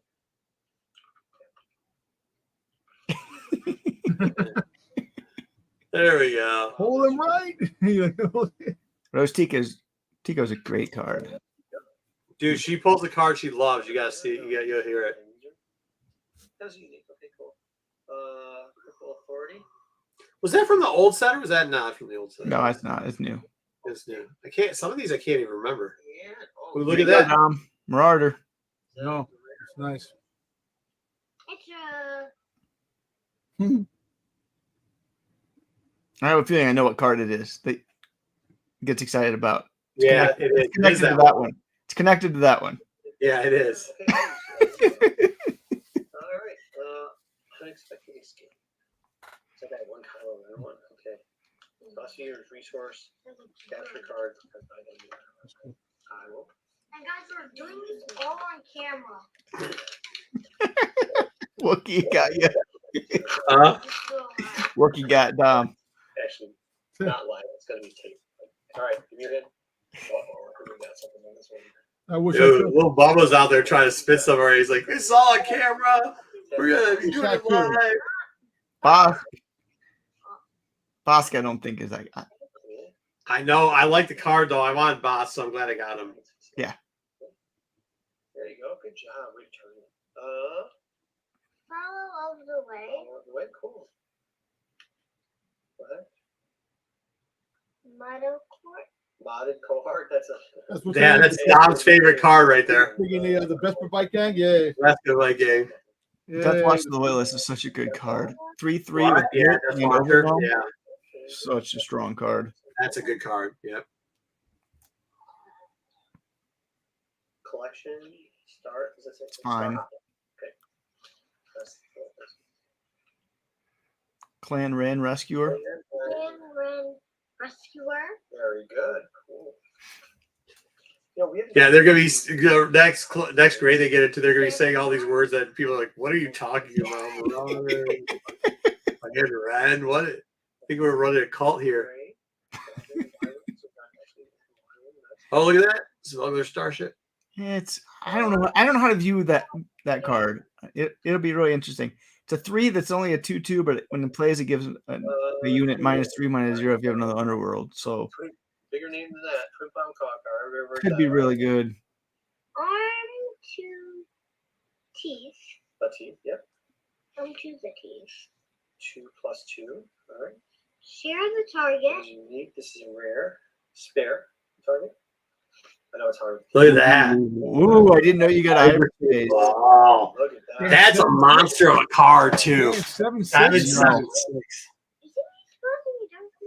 7/6.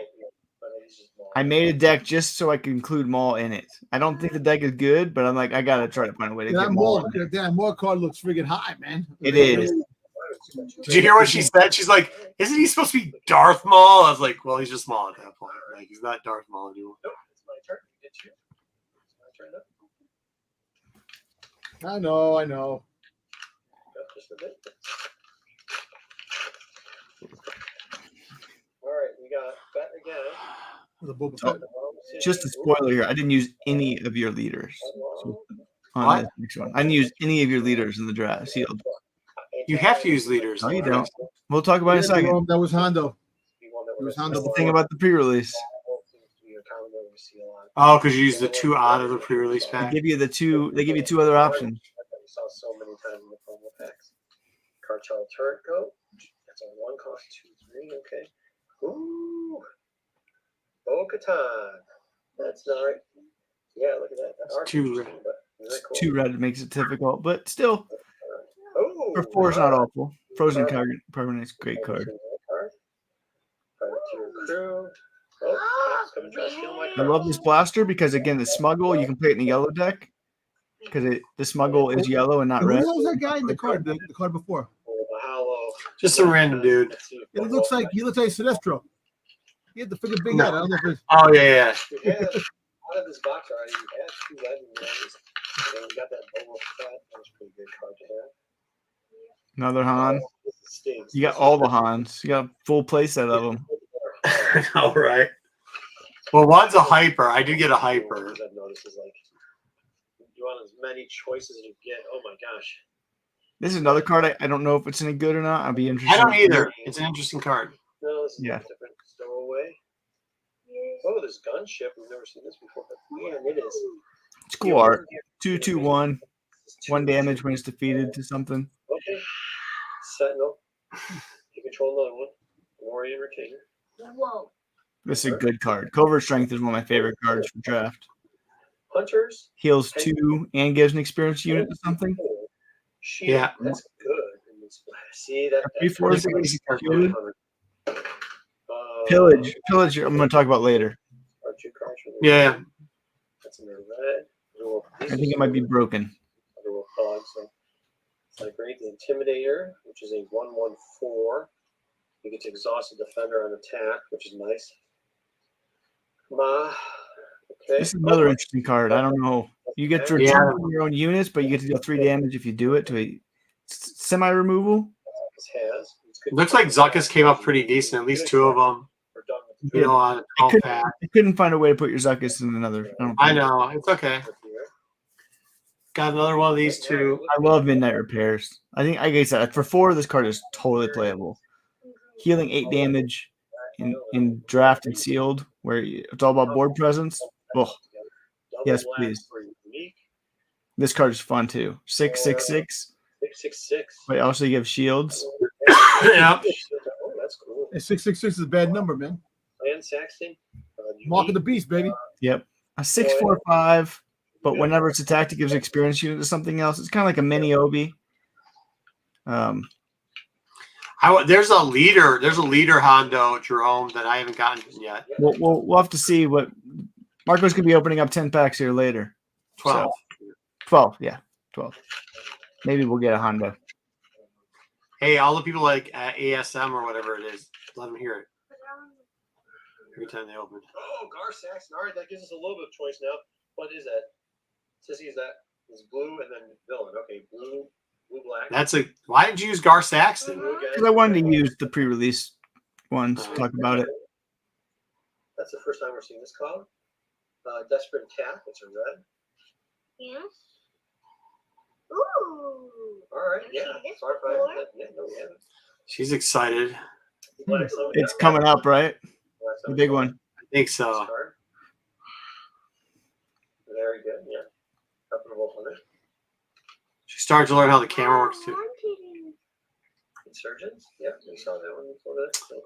Got another one. Yeah, I got a lot of hyperspace. They look cool. I mean, they look so much better.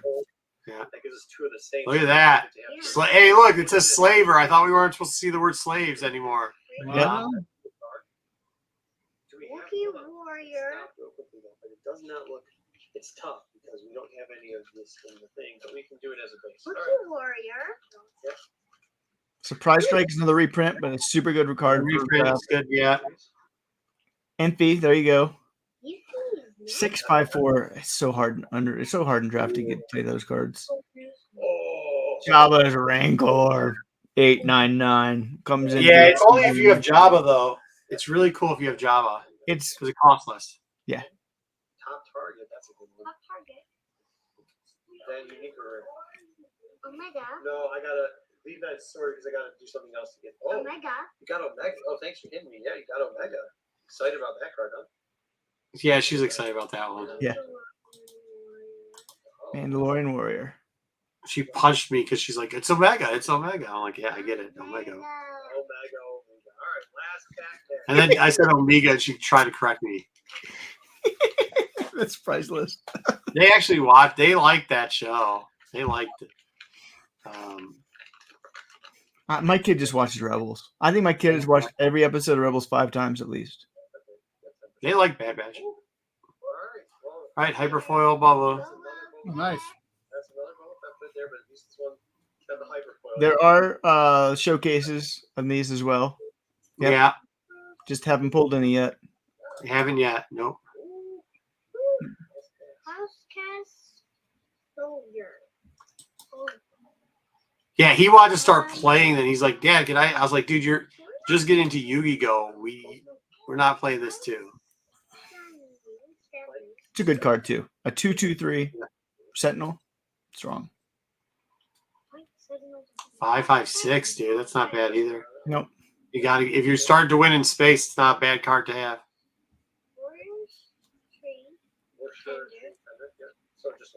Another hyperspace. Yeah, that's a cool one.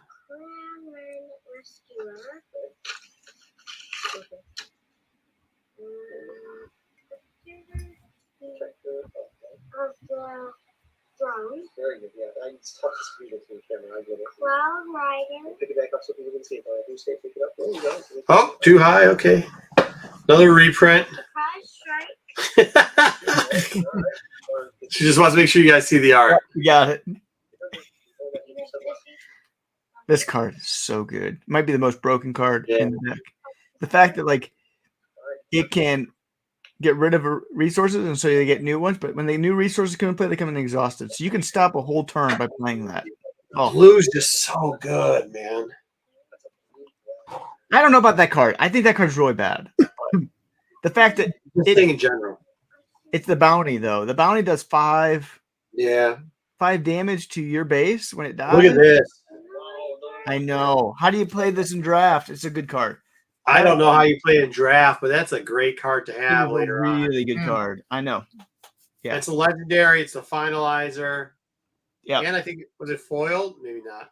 I don't know. think so. I think No, but just it gonna is. get a card to go. Man, that's a good card. That's Good gonna be an card. expensive card.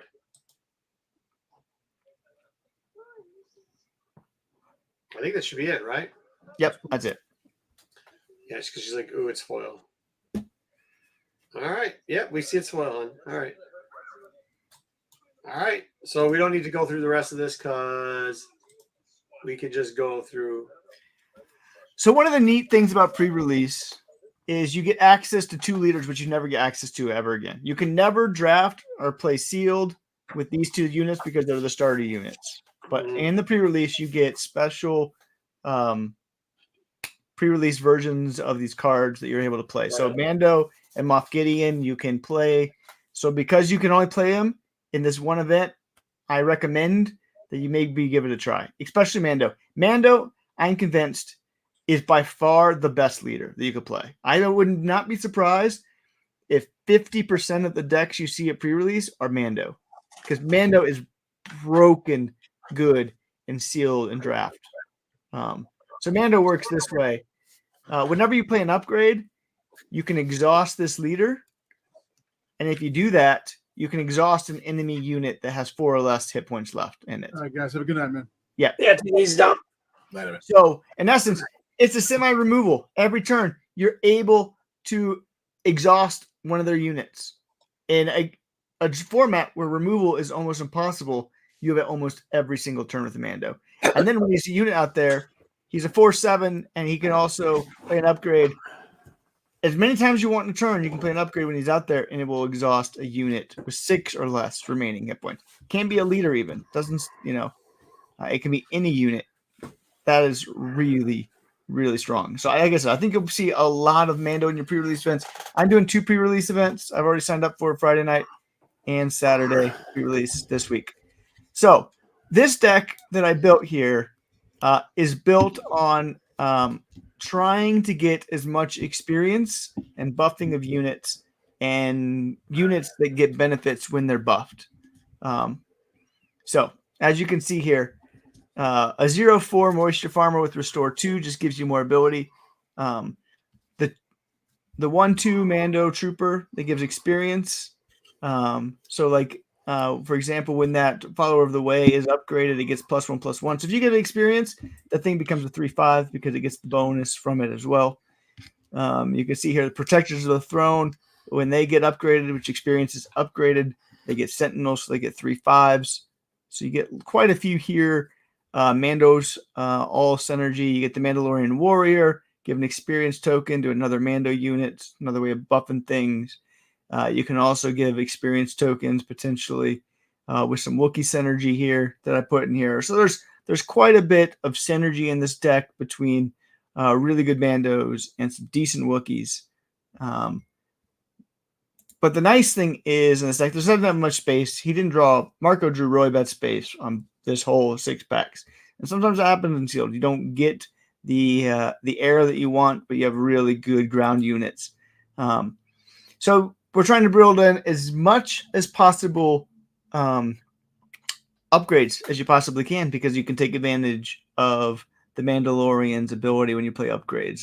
And so you're playing some bounties here because bounties are upgrade. You play them on the other character. You also get to exhaust something and get a benefit from it. So bounties work super strong, especially in this draft with the Mando. Marco, we're going to do the tier list next. So why don't we? Yep. Yeah, we'll do that. All right, pop it in. I'm just trying to fix the camera. So just. Yep. And then you get some really, really strong events that, the Surprise Strike, you can pull 2 of those. That just gives you extra damage. You get the experience token from the cover strength. You get the spare the target, which gets to bounce things. You got some capture, some more removal. I really think this deck would be super high potential. I love this deck right here that he was able to pull together. The other deck I wanted to use the Moff Gideon. I don't think Moff Gideon is very good. But again, you can only use it once. So if you don't pull anything, or you just want to play Moff Gideon because you can play Moff Gideon, do so in this event. You just have fun with pre-release events. Moff Gideon comes out on 5, which is kind of nice. It's a 3/6 with Overwhelm. And he can exhaust to give a unit that has 3 or less attack plus 1 attack if it is attacking units. Or when he's out, which on turn 5 is going to be out, he's able to give every friendly unit that costs 3 or less plus 1 plus 0 and Overwhelm, which is really, really strong. Be able to give everything a buff and Overwhelm. He has a good ability when he's out, but he only has 6 health. So can you make him go long? So you can see here, we have a lot of small units because the small units go well with Moff Gideon because you want units that cost 3 or less. And so we do quite a bit of that. Again, we try to do the Mandalorian synergy because you can use those house cast soldiers and buff them with the Mandalorian warriors. You get those great reputable hunters, which you can often play on +2. You have another Mandalorian with the Death Watch loyalist, and just other strong 1 and 2 cost units there quite a bit. But because he pulled all these crazy cards, I'm like, why don't we just go for it? Why don't we just put in some cards we probably will never play? But late game, if we can get there, man, you get Maul, you get the Rancor, you get Gore, you get that. So we have big time bombs late game if we can play a few of them. If not, you just burn them and use them as your resources. No big deal. Move on. Getting the ships, we tried to get to that 2-3 because these all can get the buff from Gideon. And some of these strongs I think are really strong with the buff. This is a 3/5 that buffs their resources. I don't think this is a bad card to play in draft because I think it's hard to deal with the Outlaw Corona.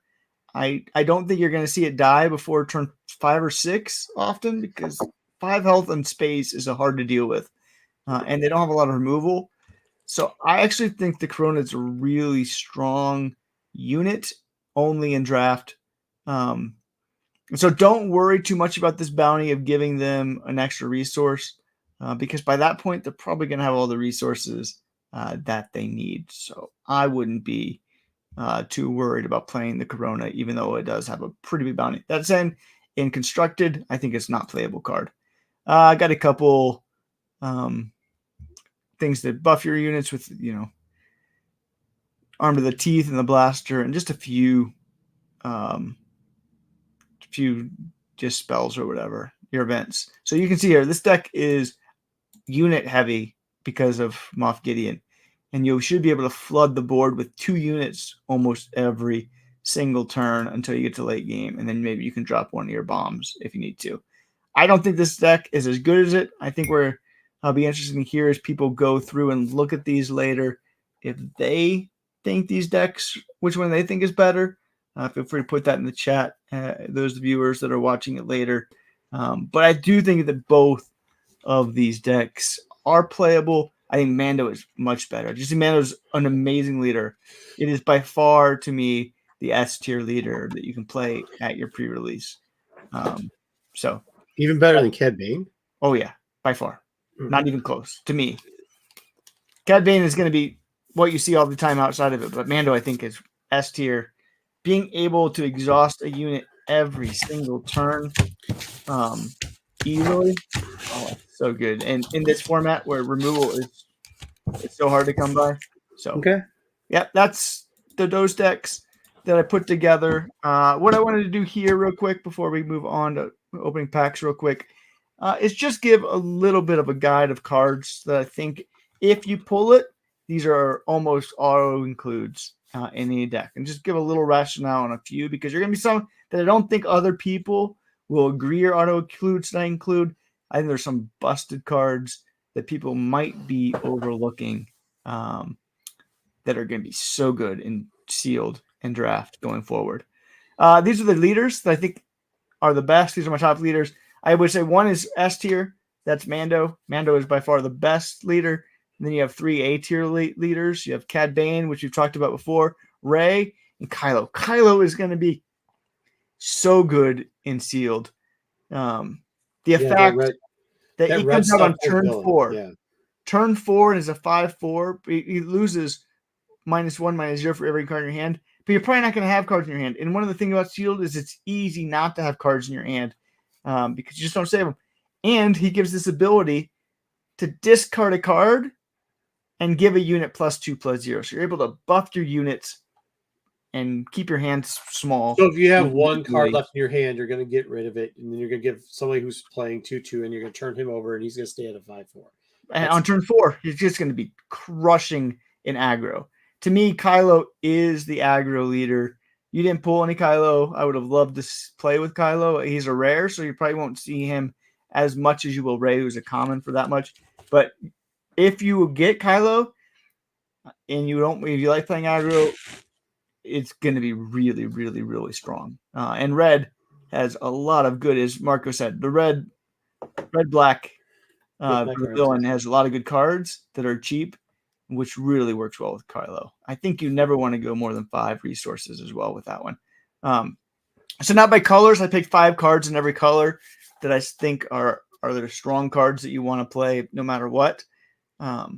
The Reputable Hunter I've talked about before. It is, I think, going to be a turn 1 play, even though it costs 3 more often than not, because it says if a unit has a bounty, which a lot of the units that cost 1 and 2 have a bounty on it. This unit costs 1 less to play. So playing a 3/4 on turn 1 is devastatingly hard to deal with.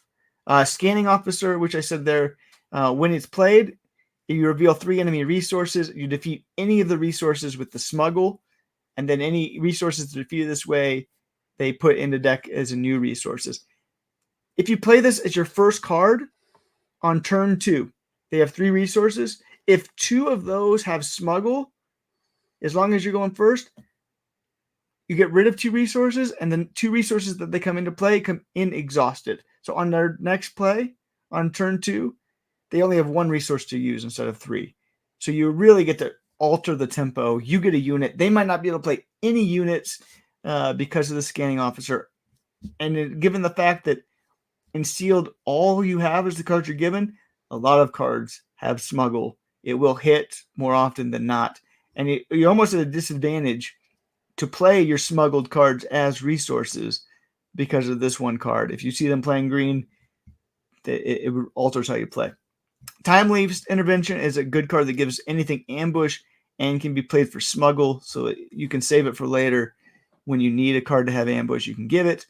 The Heavy Fighter is a understated 3/3, but it has a nice ability where you can exhaust another one of your units, and he gives it +3/+0 for an attack. So basically, it can be a 6/3 with overwhelm for 4. 6/4, 6/4. Yeah, okay. And then the Freetown backup is a 1/1 that buffs a unit whenever it attacks. So that's decently statted. That gives another unit +2/+2. I love those cards. So those are the green cards. Green by far is the weakest. Those are the hardest for me to find 5. Some of them I had like 8, 9. Like red and blue have like 8 or 9 awesome cards, but I couldn't pick them all.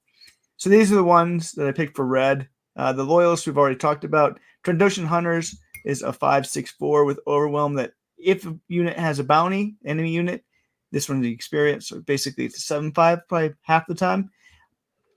I want to come back to Pillage last. The Blaster, I love this because it's a +2/+0 for 1, but you can also play it for yellow. And if it's yellow, if you play it for Smuggle, it also gets to it. The unit gets to attack immediately. So you get some action shenanigans going there. IG-88 is a 5-cost 6/5. That every time he attacks, he gets to deal 3 damage to a damaged ground unit. That's really strong. And Pillage. Pillage is going to be a card I think that people are sleeping and overlooking on, especially in draft. Choose a player that discard 2 cards from the hand. Often in sealed, all you have is 2 cards in your hand because you're burning a resource. You maybe have one, you save one, or maybe you don't burn anything. You play Pillage late game, their whole hand is gone. They can't do anything to the board to improve it. You're keeping a card. And so you're erasing their turn completely. And so if you're going first, if you can have a deck that can go first often, this is the first card you play, wipe out their hand, and they can't do anything. Because in sealed, you just don't have much draw. Yep. So Pillage and sealed and draft will wipe out a turn often. For 4, that's great. If you have 6 resources, you can still play a little derp 2-drop, and then you get to build board while they can't do anything. And you probably are able to dictate the tempo from there on out. Blue had way too many units that are really strong for me to go through. The Client, 2/5 with shielding. That isn't Embo rare? Embo is uncommon. Oh, is it? Yeah. I didn't pick any rares because rares. Oh, I thought you were gonna pick commons. Okay, Commons and uncommon because that's what you get, right? Yeah, you get all commons and uncommons. So I didn't pick any rares. The Client, 2/5 with shielding, and also can heal 5 damage from your base with the bounty. Yeah, 2/5 with shielding for 3 is really good by itself. Then you also have on top of it an awesome ability. Embo, 3/4. When it attacks and defeats a defender, you get to heal 2 damage from him. A unit can deal it from itself. It's another one that's tough to deal with. Rose Tika is a 2/6 with shielding, but basically can be a 4/8 if you get rid of that shield, if the shield's not gone. Covert, we talked about before, heals 2 damage. It gives an experience for 1. And Midnight Repairs, like I said, even though this is a double blue with 2, healing 8 damage from your unit is really strong and something where it doesn't have a lot of removal. Dude, you could get rid of the shield token at Rose Tika, and that gives a 2/2 experience. Yeah. So it busts it up. 4/8. Yeah. That's well, I mean to anybody, but yeah anybody. Yourself. Yep. All right. Those ones. And the yellow Chain Code Collector.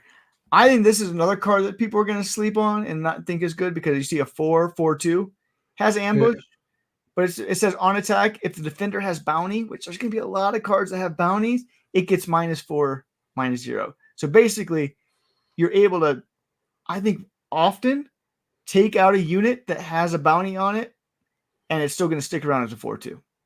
And so it's already done its damage, and then because it's not going to attack you back. That's right. Yeah. And then you have Frozen and Carbonite. It's removal attached to a non-leader unit. It can't ready, and when it plays, it exhausts it. So it just freezes it for the rest of the game unless they have something to do with it. Spare the target, we know. Good one there. Hunter of the Hexian Brood is another one of these bounties, which you're going to see a lot. It's a 3-cost 4/3. If an enemy has a bounty, it gets a shield. That's an overstated unit that can get a shield. And then Principal Outlaw, 4/4/4. But when it attacks, it can also exhaust a unit. So it's removal on that one. And then we have 3 other cards that aren't that picked through here. The Toro, 3/3/5. But whenever you play a bounty hunter, you can deal damage to it and then ready it. So basically, he's able to attack twice a turn. Really strong there. The gunship, a 2/3/2, has this weird ability where your opponent can play 4 and then gain that control of the unit, and then you can do it back. Anybody can do that. If they're paying 4 to take that unit from you, that's their turn. And so you're able to drop a bigger unit, and all they're getting is that. So don't be afraid of this card because you see this weird thing of where your opponent can take that unit from you. It's a 3/2. If they're paying 4 for that, they're losing out a lot more. And then the Bounty Guild Initiate we talked about earlier too, a 1/1/2 that can deal 2 damage to a ground unit if you control another bounty hunter. Strong when you don't have much removal to be able to ping 2, take out an early minion, or finish off something that you need to finish off for 1. Those to me are the cards that are most playable. If you get those unsealed, find a way to bring them into your deck. Okay, we're gonna open some up here too, see if we get any of those cards. Okay, so to be realistic with it, 1, 2, 3, 4, 5, 6. That's a lot of Boba. I hate when you pull up a side and it's not different. Like I wish it was like 1, 2, 3. You know what I mean? I don't. Yeah. Is it just me or whatever? Yeah, I hear what you're saying. The art on the packs. I didn't get the cheap camera, which usually does a better job than this for some reason. But whatever, we figured it out. All right, so let's just rip these quick, see what we got. Hopefully, we'll get a showcase out of this because. Hey, Jerome! Hope you're still in chat. There you go, Hondo. Jerome got you a Hondo. I think Hondo is not playable in draft and sealed, but maybe I'm wrong. All right, well, we'll see. We can go over what it does later. Yeah. Just because you have all the, as you see, all the mats are down. He hasn't really been playing that well lately, so he had to take all of his mats down. Turn it the other way if you can, because you're upside down for us. Yeah. Okay. Okay. Let's see. Yep. Just flip the card around. Okay. Yeah, Jerome says, "Let's go. Let's go, right, Jerome." Death Mark. We had seen that card before. The guard. There we go. We haven't seen this one before. That's the removal. Deals 2 damage. Yep. Good. Public Enemy. We've gotten that one before. This is an old card that they redid. Smuggler's Aid. There we go. There's that card we just talked about. One of the cards I think is really strong. The Principal Outlaw. So. Okay. Principal Outlawed. And this is another one you said was pretty strong. Yep. And there's another one really you said pretty strong. You get this, you're like 3 cards that are really strong together. That's great. This is another card I almost included in blue because anything that you can bring in from your discard and play, is really strong. So it says if an enemy unit was defeated, you can play this upgrade from your discard just paying its cost. So yep. Nice. Okay, dude. Nice. Okay. All right. Yeah. Triple Raid, and then Triple Dark Raid's a rare, right? It's a rare, yeah. Yep. We're gonna be swamped in Wookiees. Oh, that Wookiee, the tree Wookiee guy, the tree tender is all. It was all you. You brought the luck. You did. All right. Let's see what we got. Ray. All right. Ray's a good one to have during draft. Moisture Farmer. Oh wait, what do I gotta do? I've got to do it upside down. Yep. Now you had it right before. Now it's upside down. There you go. 0-4 with Restore. Restore is always good. Restore 2 it's a strong, even though it's a 0-4, still strong. No, take capture. It's the first time we've got that card. Yep. There we go. I like this. The next thing. We're probably right now. It looks like we're gonna play Ray. Man, there's a lot more writing on these cards than there used to be on the other ones. Yep. So what are we looking for now? Blue and Hero, a lot of them. Yeah, Blue and Hero. We'll see what we the Street Gang, ugly art on this. They just put some dots. Bad. Yeah, another good nice shit. Though. It's good to see. I think a draft is going to work well when you got a lot of these cards that don't necessarily need anything. Oh, got another Rancor. Oh, Wrecker. Oh, that's great. It's a good card. 7/6 with Overwhelm. It is a strong card. That's a great card too in the draft. So okay, might be playing blue red. We'll see. It would be it looks like at this point we are going to play blue red. I would agree. Come on. Oh, and we. Jerome is trying to buy your cards already off of you. Let's see if I get another one, Jerome. We got a Cad Bane too, so we've got 2 leaders. that are very viable at this point. We've gotten 3 of the exact same bases though. And you can play any base. That's part of the thing. Oh, They yeah, have yeah, all the that's spare right. bases there. So if you don't get the base you need, don't worry about it. That's a nice thing about how they do this. I like this little racket. Yeah. Oh, see, there's another Hondo. This weird art. I don't know what I like so far. Blue's still looking pretty good. Red's looking red hero too. I mean, 2/3 with Grill is a good card. That's a good card there though too. Yeah, now we're starting to look a little bit better with. Now we're looking a little better with that. Yep. We're looking a little bit better more towards Kylo. Not Kylo. Cad Bane. Is this a rare or is this a legendary? It's uncommon. It's uncommon. Ooh, there you go. Full art. Yep. Can't go wrong with unique full arts. Oh, Tobias, there's your rare. Tobias it is. 4/5. You can play that with Cad Bane, Underworld. Yep. And you got the Deserter. Fine. Yeah, I mean, it looks like we might go Underworld now, depending on what do we got left. That's 3 packs. What? Wookie is correct. Yeah. Absolutely. He also was using a different camera. I'm using a different camera. It's a weirder setup. I didn't preview this setup. I had to. Oh, Kira. What are the rares? Is Kira rare? Kira rare. Kira is a rare, correct? Kira's rare. Yeah, so I got a rare. I think Kira will be really good in not sealed though, because Kira you want a lot of grit units. If you can find a lot of grit units, Kira's playable. But you need units that can Death Watch. All right. do damage too. All right. We're starting out with some decent cards right off the bat here. It does look like we're going Cad Bane, though. Let me see. Come on. Let's go, camera. Yeah. 3/3 that deals 2 damage. So basically it's a 3/1 with Overwhelm. With a 2. It costs 2, so that's not bad. Yep. Another good Cad Bane card. Green's looking all right. Red's looking good. We got the red base too, so we could maybe do that. There we go. Well, green also. I think we might. I don't know what to do here because it seems like. Yeah. What you got to do is you got to split them up by colors when you're done and see what you have colors wise. It's always tricky because getting to 30, it can be a challenge when you have split really evenly. Bo-Katan. Another Bo-Katan. Oh, whoa! There's something fishy underneath this card. Okay. Oh, what is that? Who's that? Is that the rare? You can it's an uncommon. Just 5. That's rare. It's a rare. Okay. Okay. Convert strength. Good card. It's a foil. Foil hyperspace. Not bad. I don't think Riken. I don't think you want to play Riken. So that's unfortunate when you get your rares. There's Lando. Lando's not playable. He's a rare too, though. We pulled 2 rare. And he's a hyperspace on this one. So we've got 2 hyperspace rares on this. That's not a bad get. Oh, yeah, it's a good Underworld card. Yep. Red. We might. You got to move just a little bit down. We can't see. Yeah, no problem. Yep. Cargo Juggernaut. Okay. Deserter. Got another red there. Ooh, the headless. You missed it, Dubs. The Acolyte review.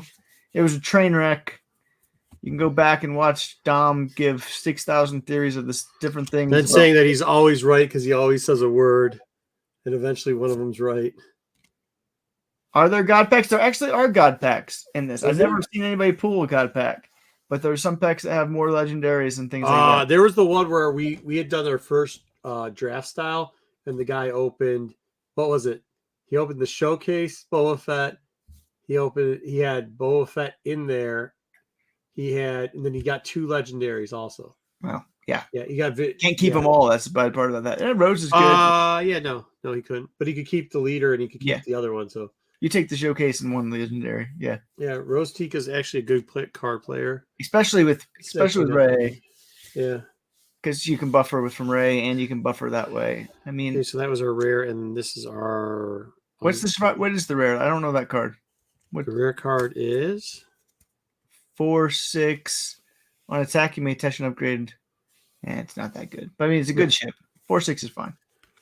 And then we got a unique foil with all the head hunting. Yep. So but it's good for bounty hunters. It's good for bounty hunters, which Yeah. So when you're doing draft, or you have one more pack? Okay, one more. Yeah, one more.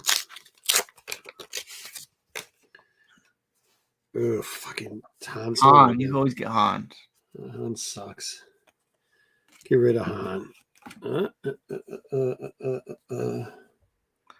Yeah, I just don't think you can use Han's ability well enough. It's so hard in draft to use and sealed to use your resources every turn fully. Oh, there you go. Yep, pillage. Pillage is probably better with aggression.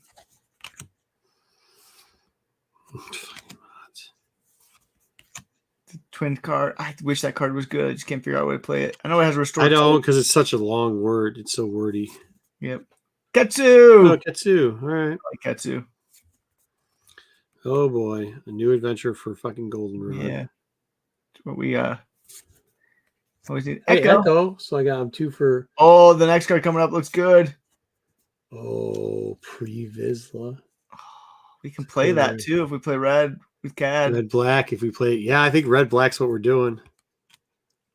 I think it's Cad Bane with red, which would be nice. All right, so that's that.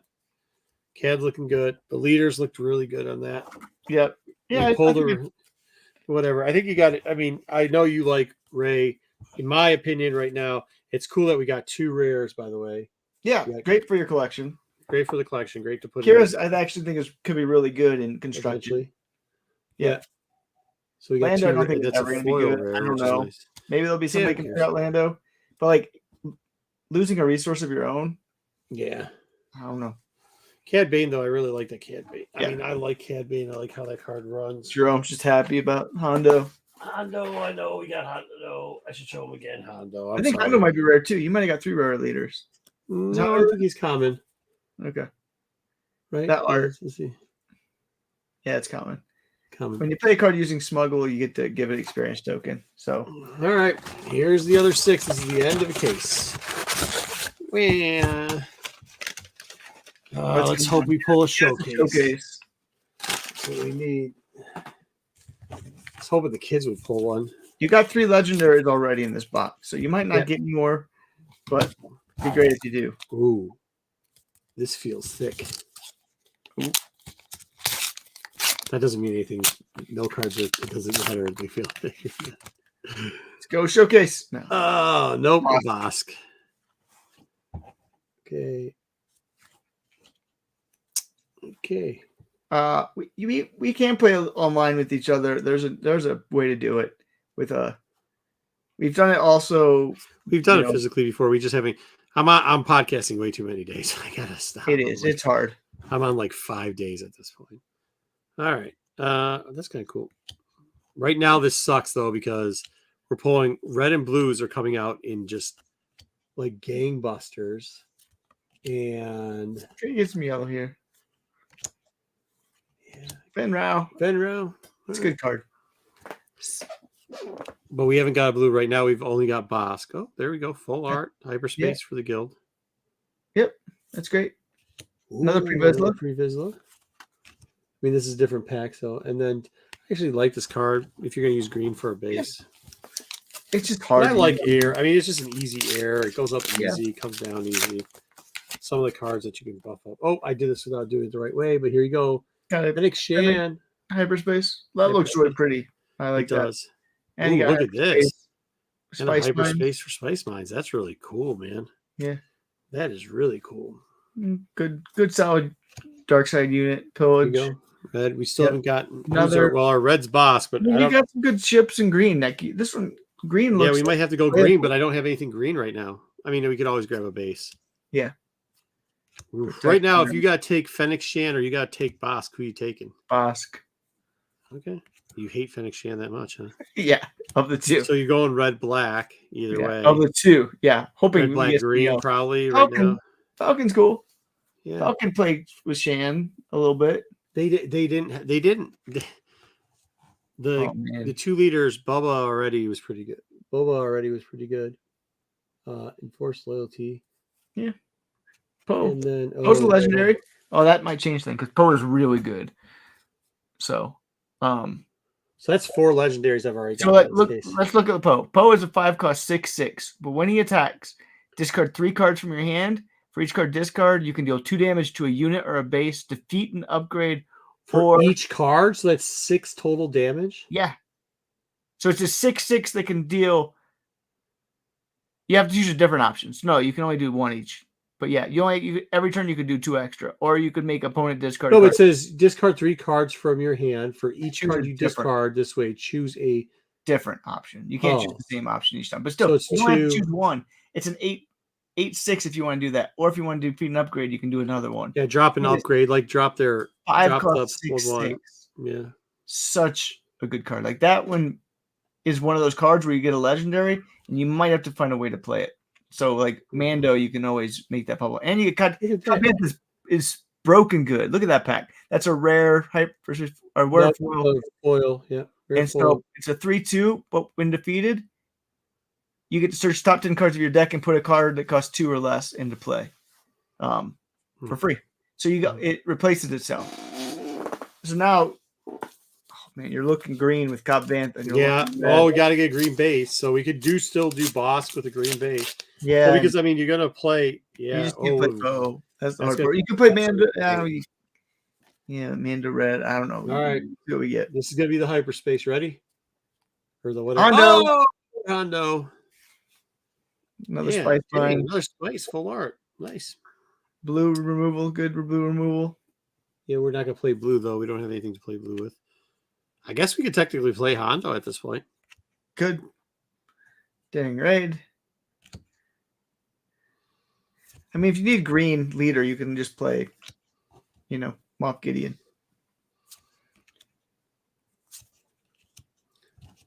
Tier trader. This is why I think JJ's mad. Smuggler 8. Screw that card. Anyways. He's mad. JJ just gets mad, though. Like, JJ has to have something mad about. Yes, he's got to have something to be mad about. God bless him. Love him to death. Oh, another leader. Or another legendary. This is another legendary? So man, you got 5. 5 legendary. This one is really hard to play because it's hard to get to 8. But every other card gets -2/-2 for the enemy non-leaders. That's really strong. But this box has been really good to you. 5 legendaries. Snoke is a really good card in constructed.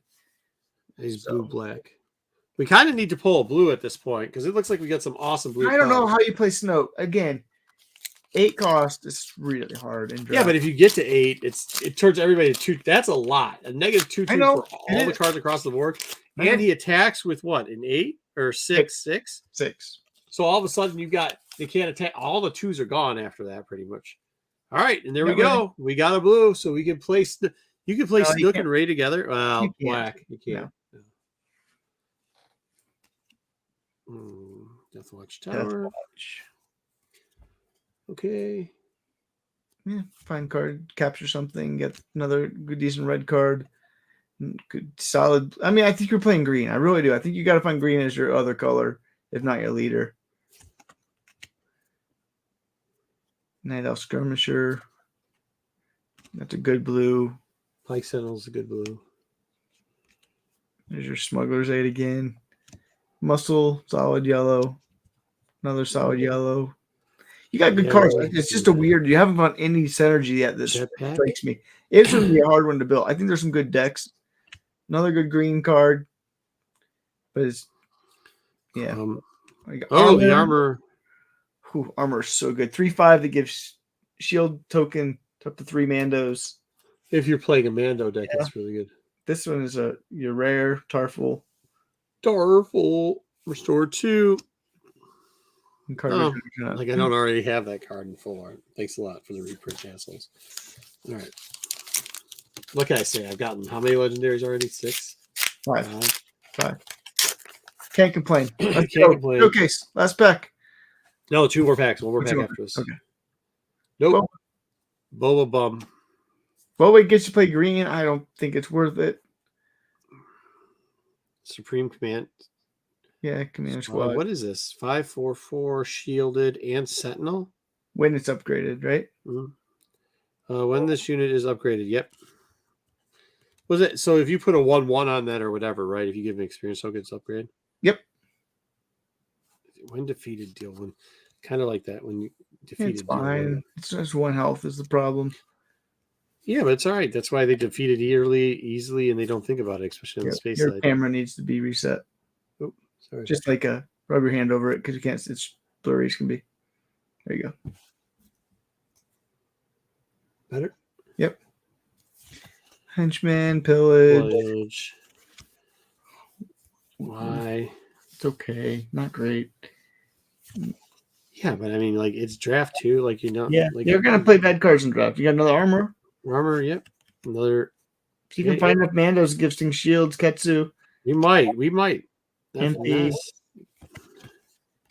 What is legal that? Card? authority. That's your legal rare. authority. Yeah. Attached to friendly when played. Attached unit captures an enemy non-unit with less power. Well, it's removal. Ooh. Mando. Yeah, a little shiny one, and it's a 2/2/3, which is nice. All right, last pass magic. Is that what they say? We do show more love for Hondo than Disney does. We want more Hondo. Hey, he's at Disneyland, so I know. It's only a matter of time. Boss. 2 boss. Love boss, but don't love 2 of them. Yep. Also got 2 rare. Oh, see, we got enough to go with a Mando. We do, but that's dark. It's just really weird. Tough. What are we gonna play? Yeah.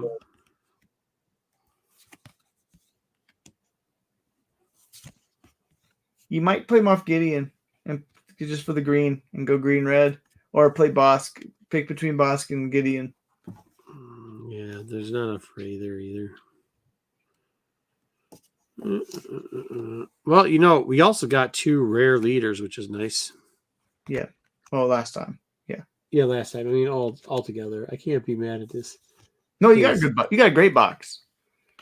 Her box, yeah. This is probably your weakest. Another Poe. That's six legendaries. 6 legendaries. Look at that. You can play 2 Poe. How do you turn down Poe with 2 Poe? Yeah, you probably can't. With your deck. I think you got to play Ray. So you got to go red, go green. So you have to play. Yeah, maybe. You might have to play blue, red. Man, it's blue, tough. red. Yeah. And you have a lot of green. You have a lot of great green cards. I don't know. This is where when you're drafting, the next thing you want to do is you want to put them in piles. Yeah, for sure. So we don't need to do it now, but what you do is you put them in piles by color, so you can see what you can get out of it. Fishing in a couple hours, and then put them in your piles. I would say do a pile for red hero, a pile for red villain. And just a pile for base reds, and then do it for every color. You just put a hero, and then you put a villain, and you put your base. See what you can put together, and I love the draft building part of Sealed. It is my favorite part of Sealed. So I'm just hoping that well, it looks like Ray's not that hard. I hope I get a CAD I guess that's it. I hope I get CAD. And if not, I'm probably going to be using. I really hope I get Kylo. I think Kylo will be a lot of fun. Kylo rare? It's rare. Yeah, we didn't get it. Apparently rares aren't that hard to get. I don't know. But we're probably going to do more openings too, because I have, besides this, so this case did not come out of a card shop. It came out of a shop. But I did have orders for a couple other boxes. There was limited ordering for boxes. So I do have some other boxes coming too. So I figure we're going to be opening more. But man, what a good box to open too. 6 legendaries. 6 legendaries, 2 rare leaders also. 2 rare leaders, 6 legendaries. You got 2 Poes. Poe is a good card. For the 2 crappy leaders I got, 2 crappy legendaries I got 2 good legendaries. So And Snoke is good too. I mean, you got some really good legendaries. I did. All right. Well, that's been. Well, go ahead. Where do you order these sets? You can try your local game store. I would try there first over online. The shops out here do not think that JJ's worrying about product is nearly as big of a deal. I don't know, man. That being said, lots of shops are going to hold back a lot more product for events. I know the shops out here, they're planning to have Sealed every single week.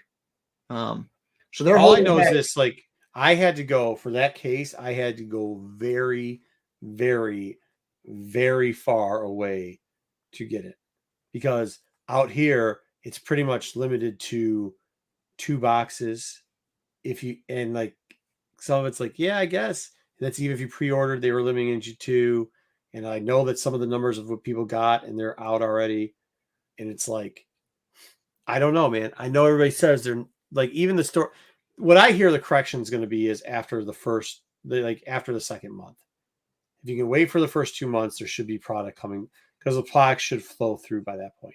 But if you want to get off and start playing right off the bat, you're going to be in trouble because it's going to be.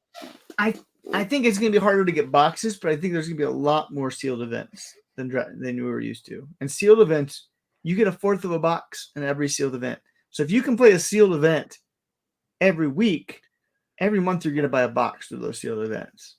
So I think that might be the way to go about getting product if you like playing the game and can find time to play the game. Because then you also can get packs for winning games. So if they do that, it depends on how many packs they have coming out. Yeah. You know, like towards a lot of it toward when the rush was on for Shadow of the Galaxy, you aren't getting packs after the first month when they found out there was going to be a shortage. So I think we're just going to figure it out. I get what's the first month is going to be crazy no matter what. Sure. And no matter how much we tell you not to get FOMO, you're going to get FOMO. You're going to get FOMO. But also too, like I think there's a lot of canceled pre-orders that are happening already. There's definitely, there's rumors. There's a lot of rumors going out there. There's rumors of people holding product back and opening it for singles already. Yeah. You know what I mean? But you're going to have that. You're going to have that always. It's unfortunate, but shops are greedy. And for what they're going for online, it's already spiking online. You know what I mean? It's not how high it got in the original series. It's already spiking online. And the only problem is if they find out what the meta cards are in the first 2 weeks, I think it's going to be a month. If it takes more than that, then that's when you're going to see a spike real quickly because people are going to start buying boxes to try to get those boosts to try to get those cards. Oh yeah, Darksaber is going to be one. We want the Darksaber. There's a couple other really good cards. So yeah, the cigarette truck. That's exactly what happened. Yep. That is 100% what happened. But yeah, so I know out here in Denver, Mythic Games where I'll be playing Friday night and Saturday. They're having 4 pre-release events. The one shot. 32 players capped at each one. So some people are playing all 4. I can't play 4. I'm playing 2. But imagine playing 4 pre-releases. Yeah, but that's one of the bigger stores in the nation, volume-wise, for these games. Yeah, even like the biggest stores here, they're not that big. They're not as big as that. There's one that's pretty big. We don't know what the numbers are on them because they have multiple stores. But we know for a fact that they're going to hold product back because they're singles. By the time the pre-release is over, they'll already have singles. Yeah. Which that's unfortunate. That's unfortunate. Luckily, my local won't do shit. Won't do shit. But they keep it for the customers. Yeah. Well, they're a new shop too. They got it. They got already sold the customers, and they want to build their customer base. And that's we're telling them. Yeah. So they're gonna. They already have it planned out for the first month on how they're gonna do everything. But good. Sounds like a good shop. Sounds like a good, really cool owner and a good shop. So yeah, they are. The owners are cool and everything else. I try to buy a case off of them, and even with that, they're like, you can't. They're like, we don't have, which sucks. It's okay. I'm not obviously. I have other connections, so it's not a fucking problem. But I always like to. These connections are following around trucks and waiting for product to fall off. So let's be clear. He drove around for a whole week. It wasn't a week, but Wednesday started off like, hey, what are you doing? I was allowed to get ready for tack, a couple other things, might go fishing. And then all of a sudden it was like incognito. Nobody could get a hold of me for 6 hours. And I came into fucking tack almost late, dude. But yeah, so, but that's the point that this shit's getting at. It's getting ridiculous. It's already ridiculous. I will tell you, some people were upset when they heard that I had already gotten the case. They were upset.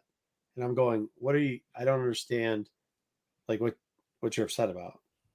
There's a lot of DOMs in this world, in this card game. And they all want it now. Right? They have no control. And so when you have it, that means they think they should be able to get it. And so they don't. They're nice guys.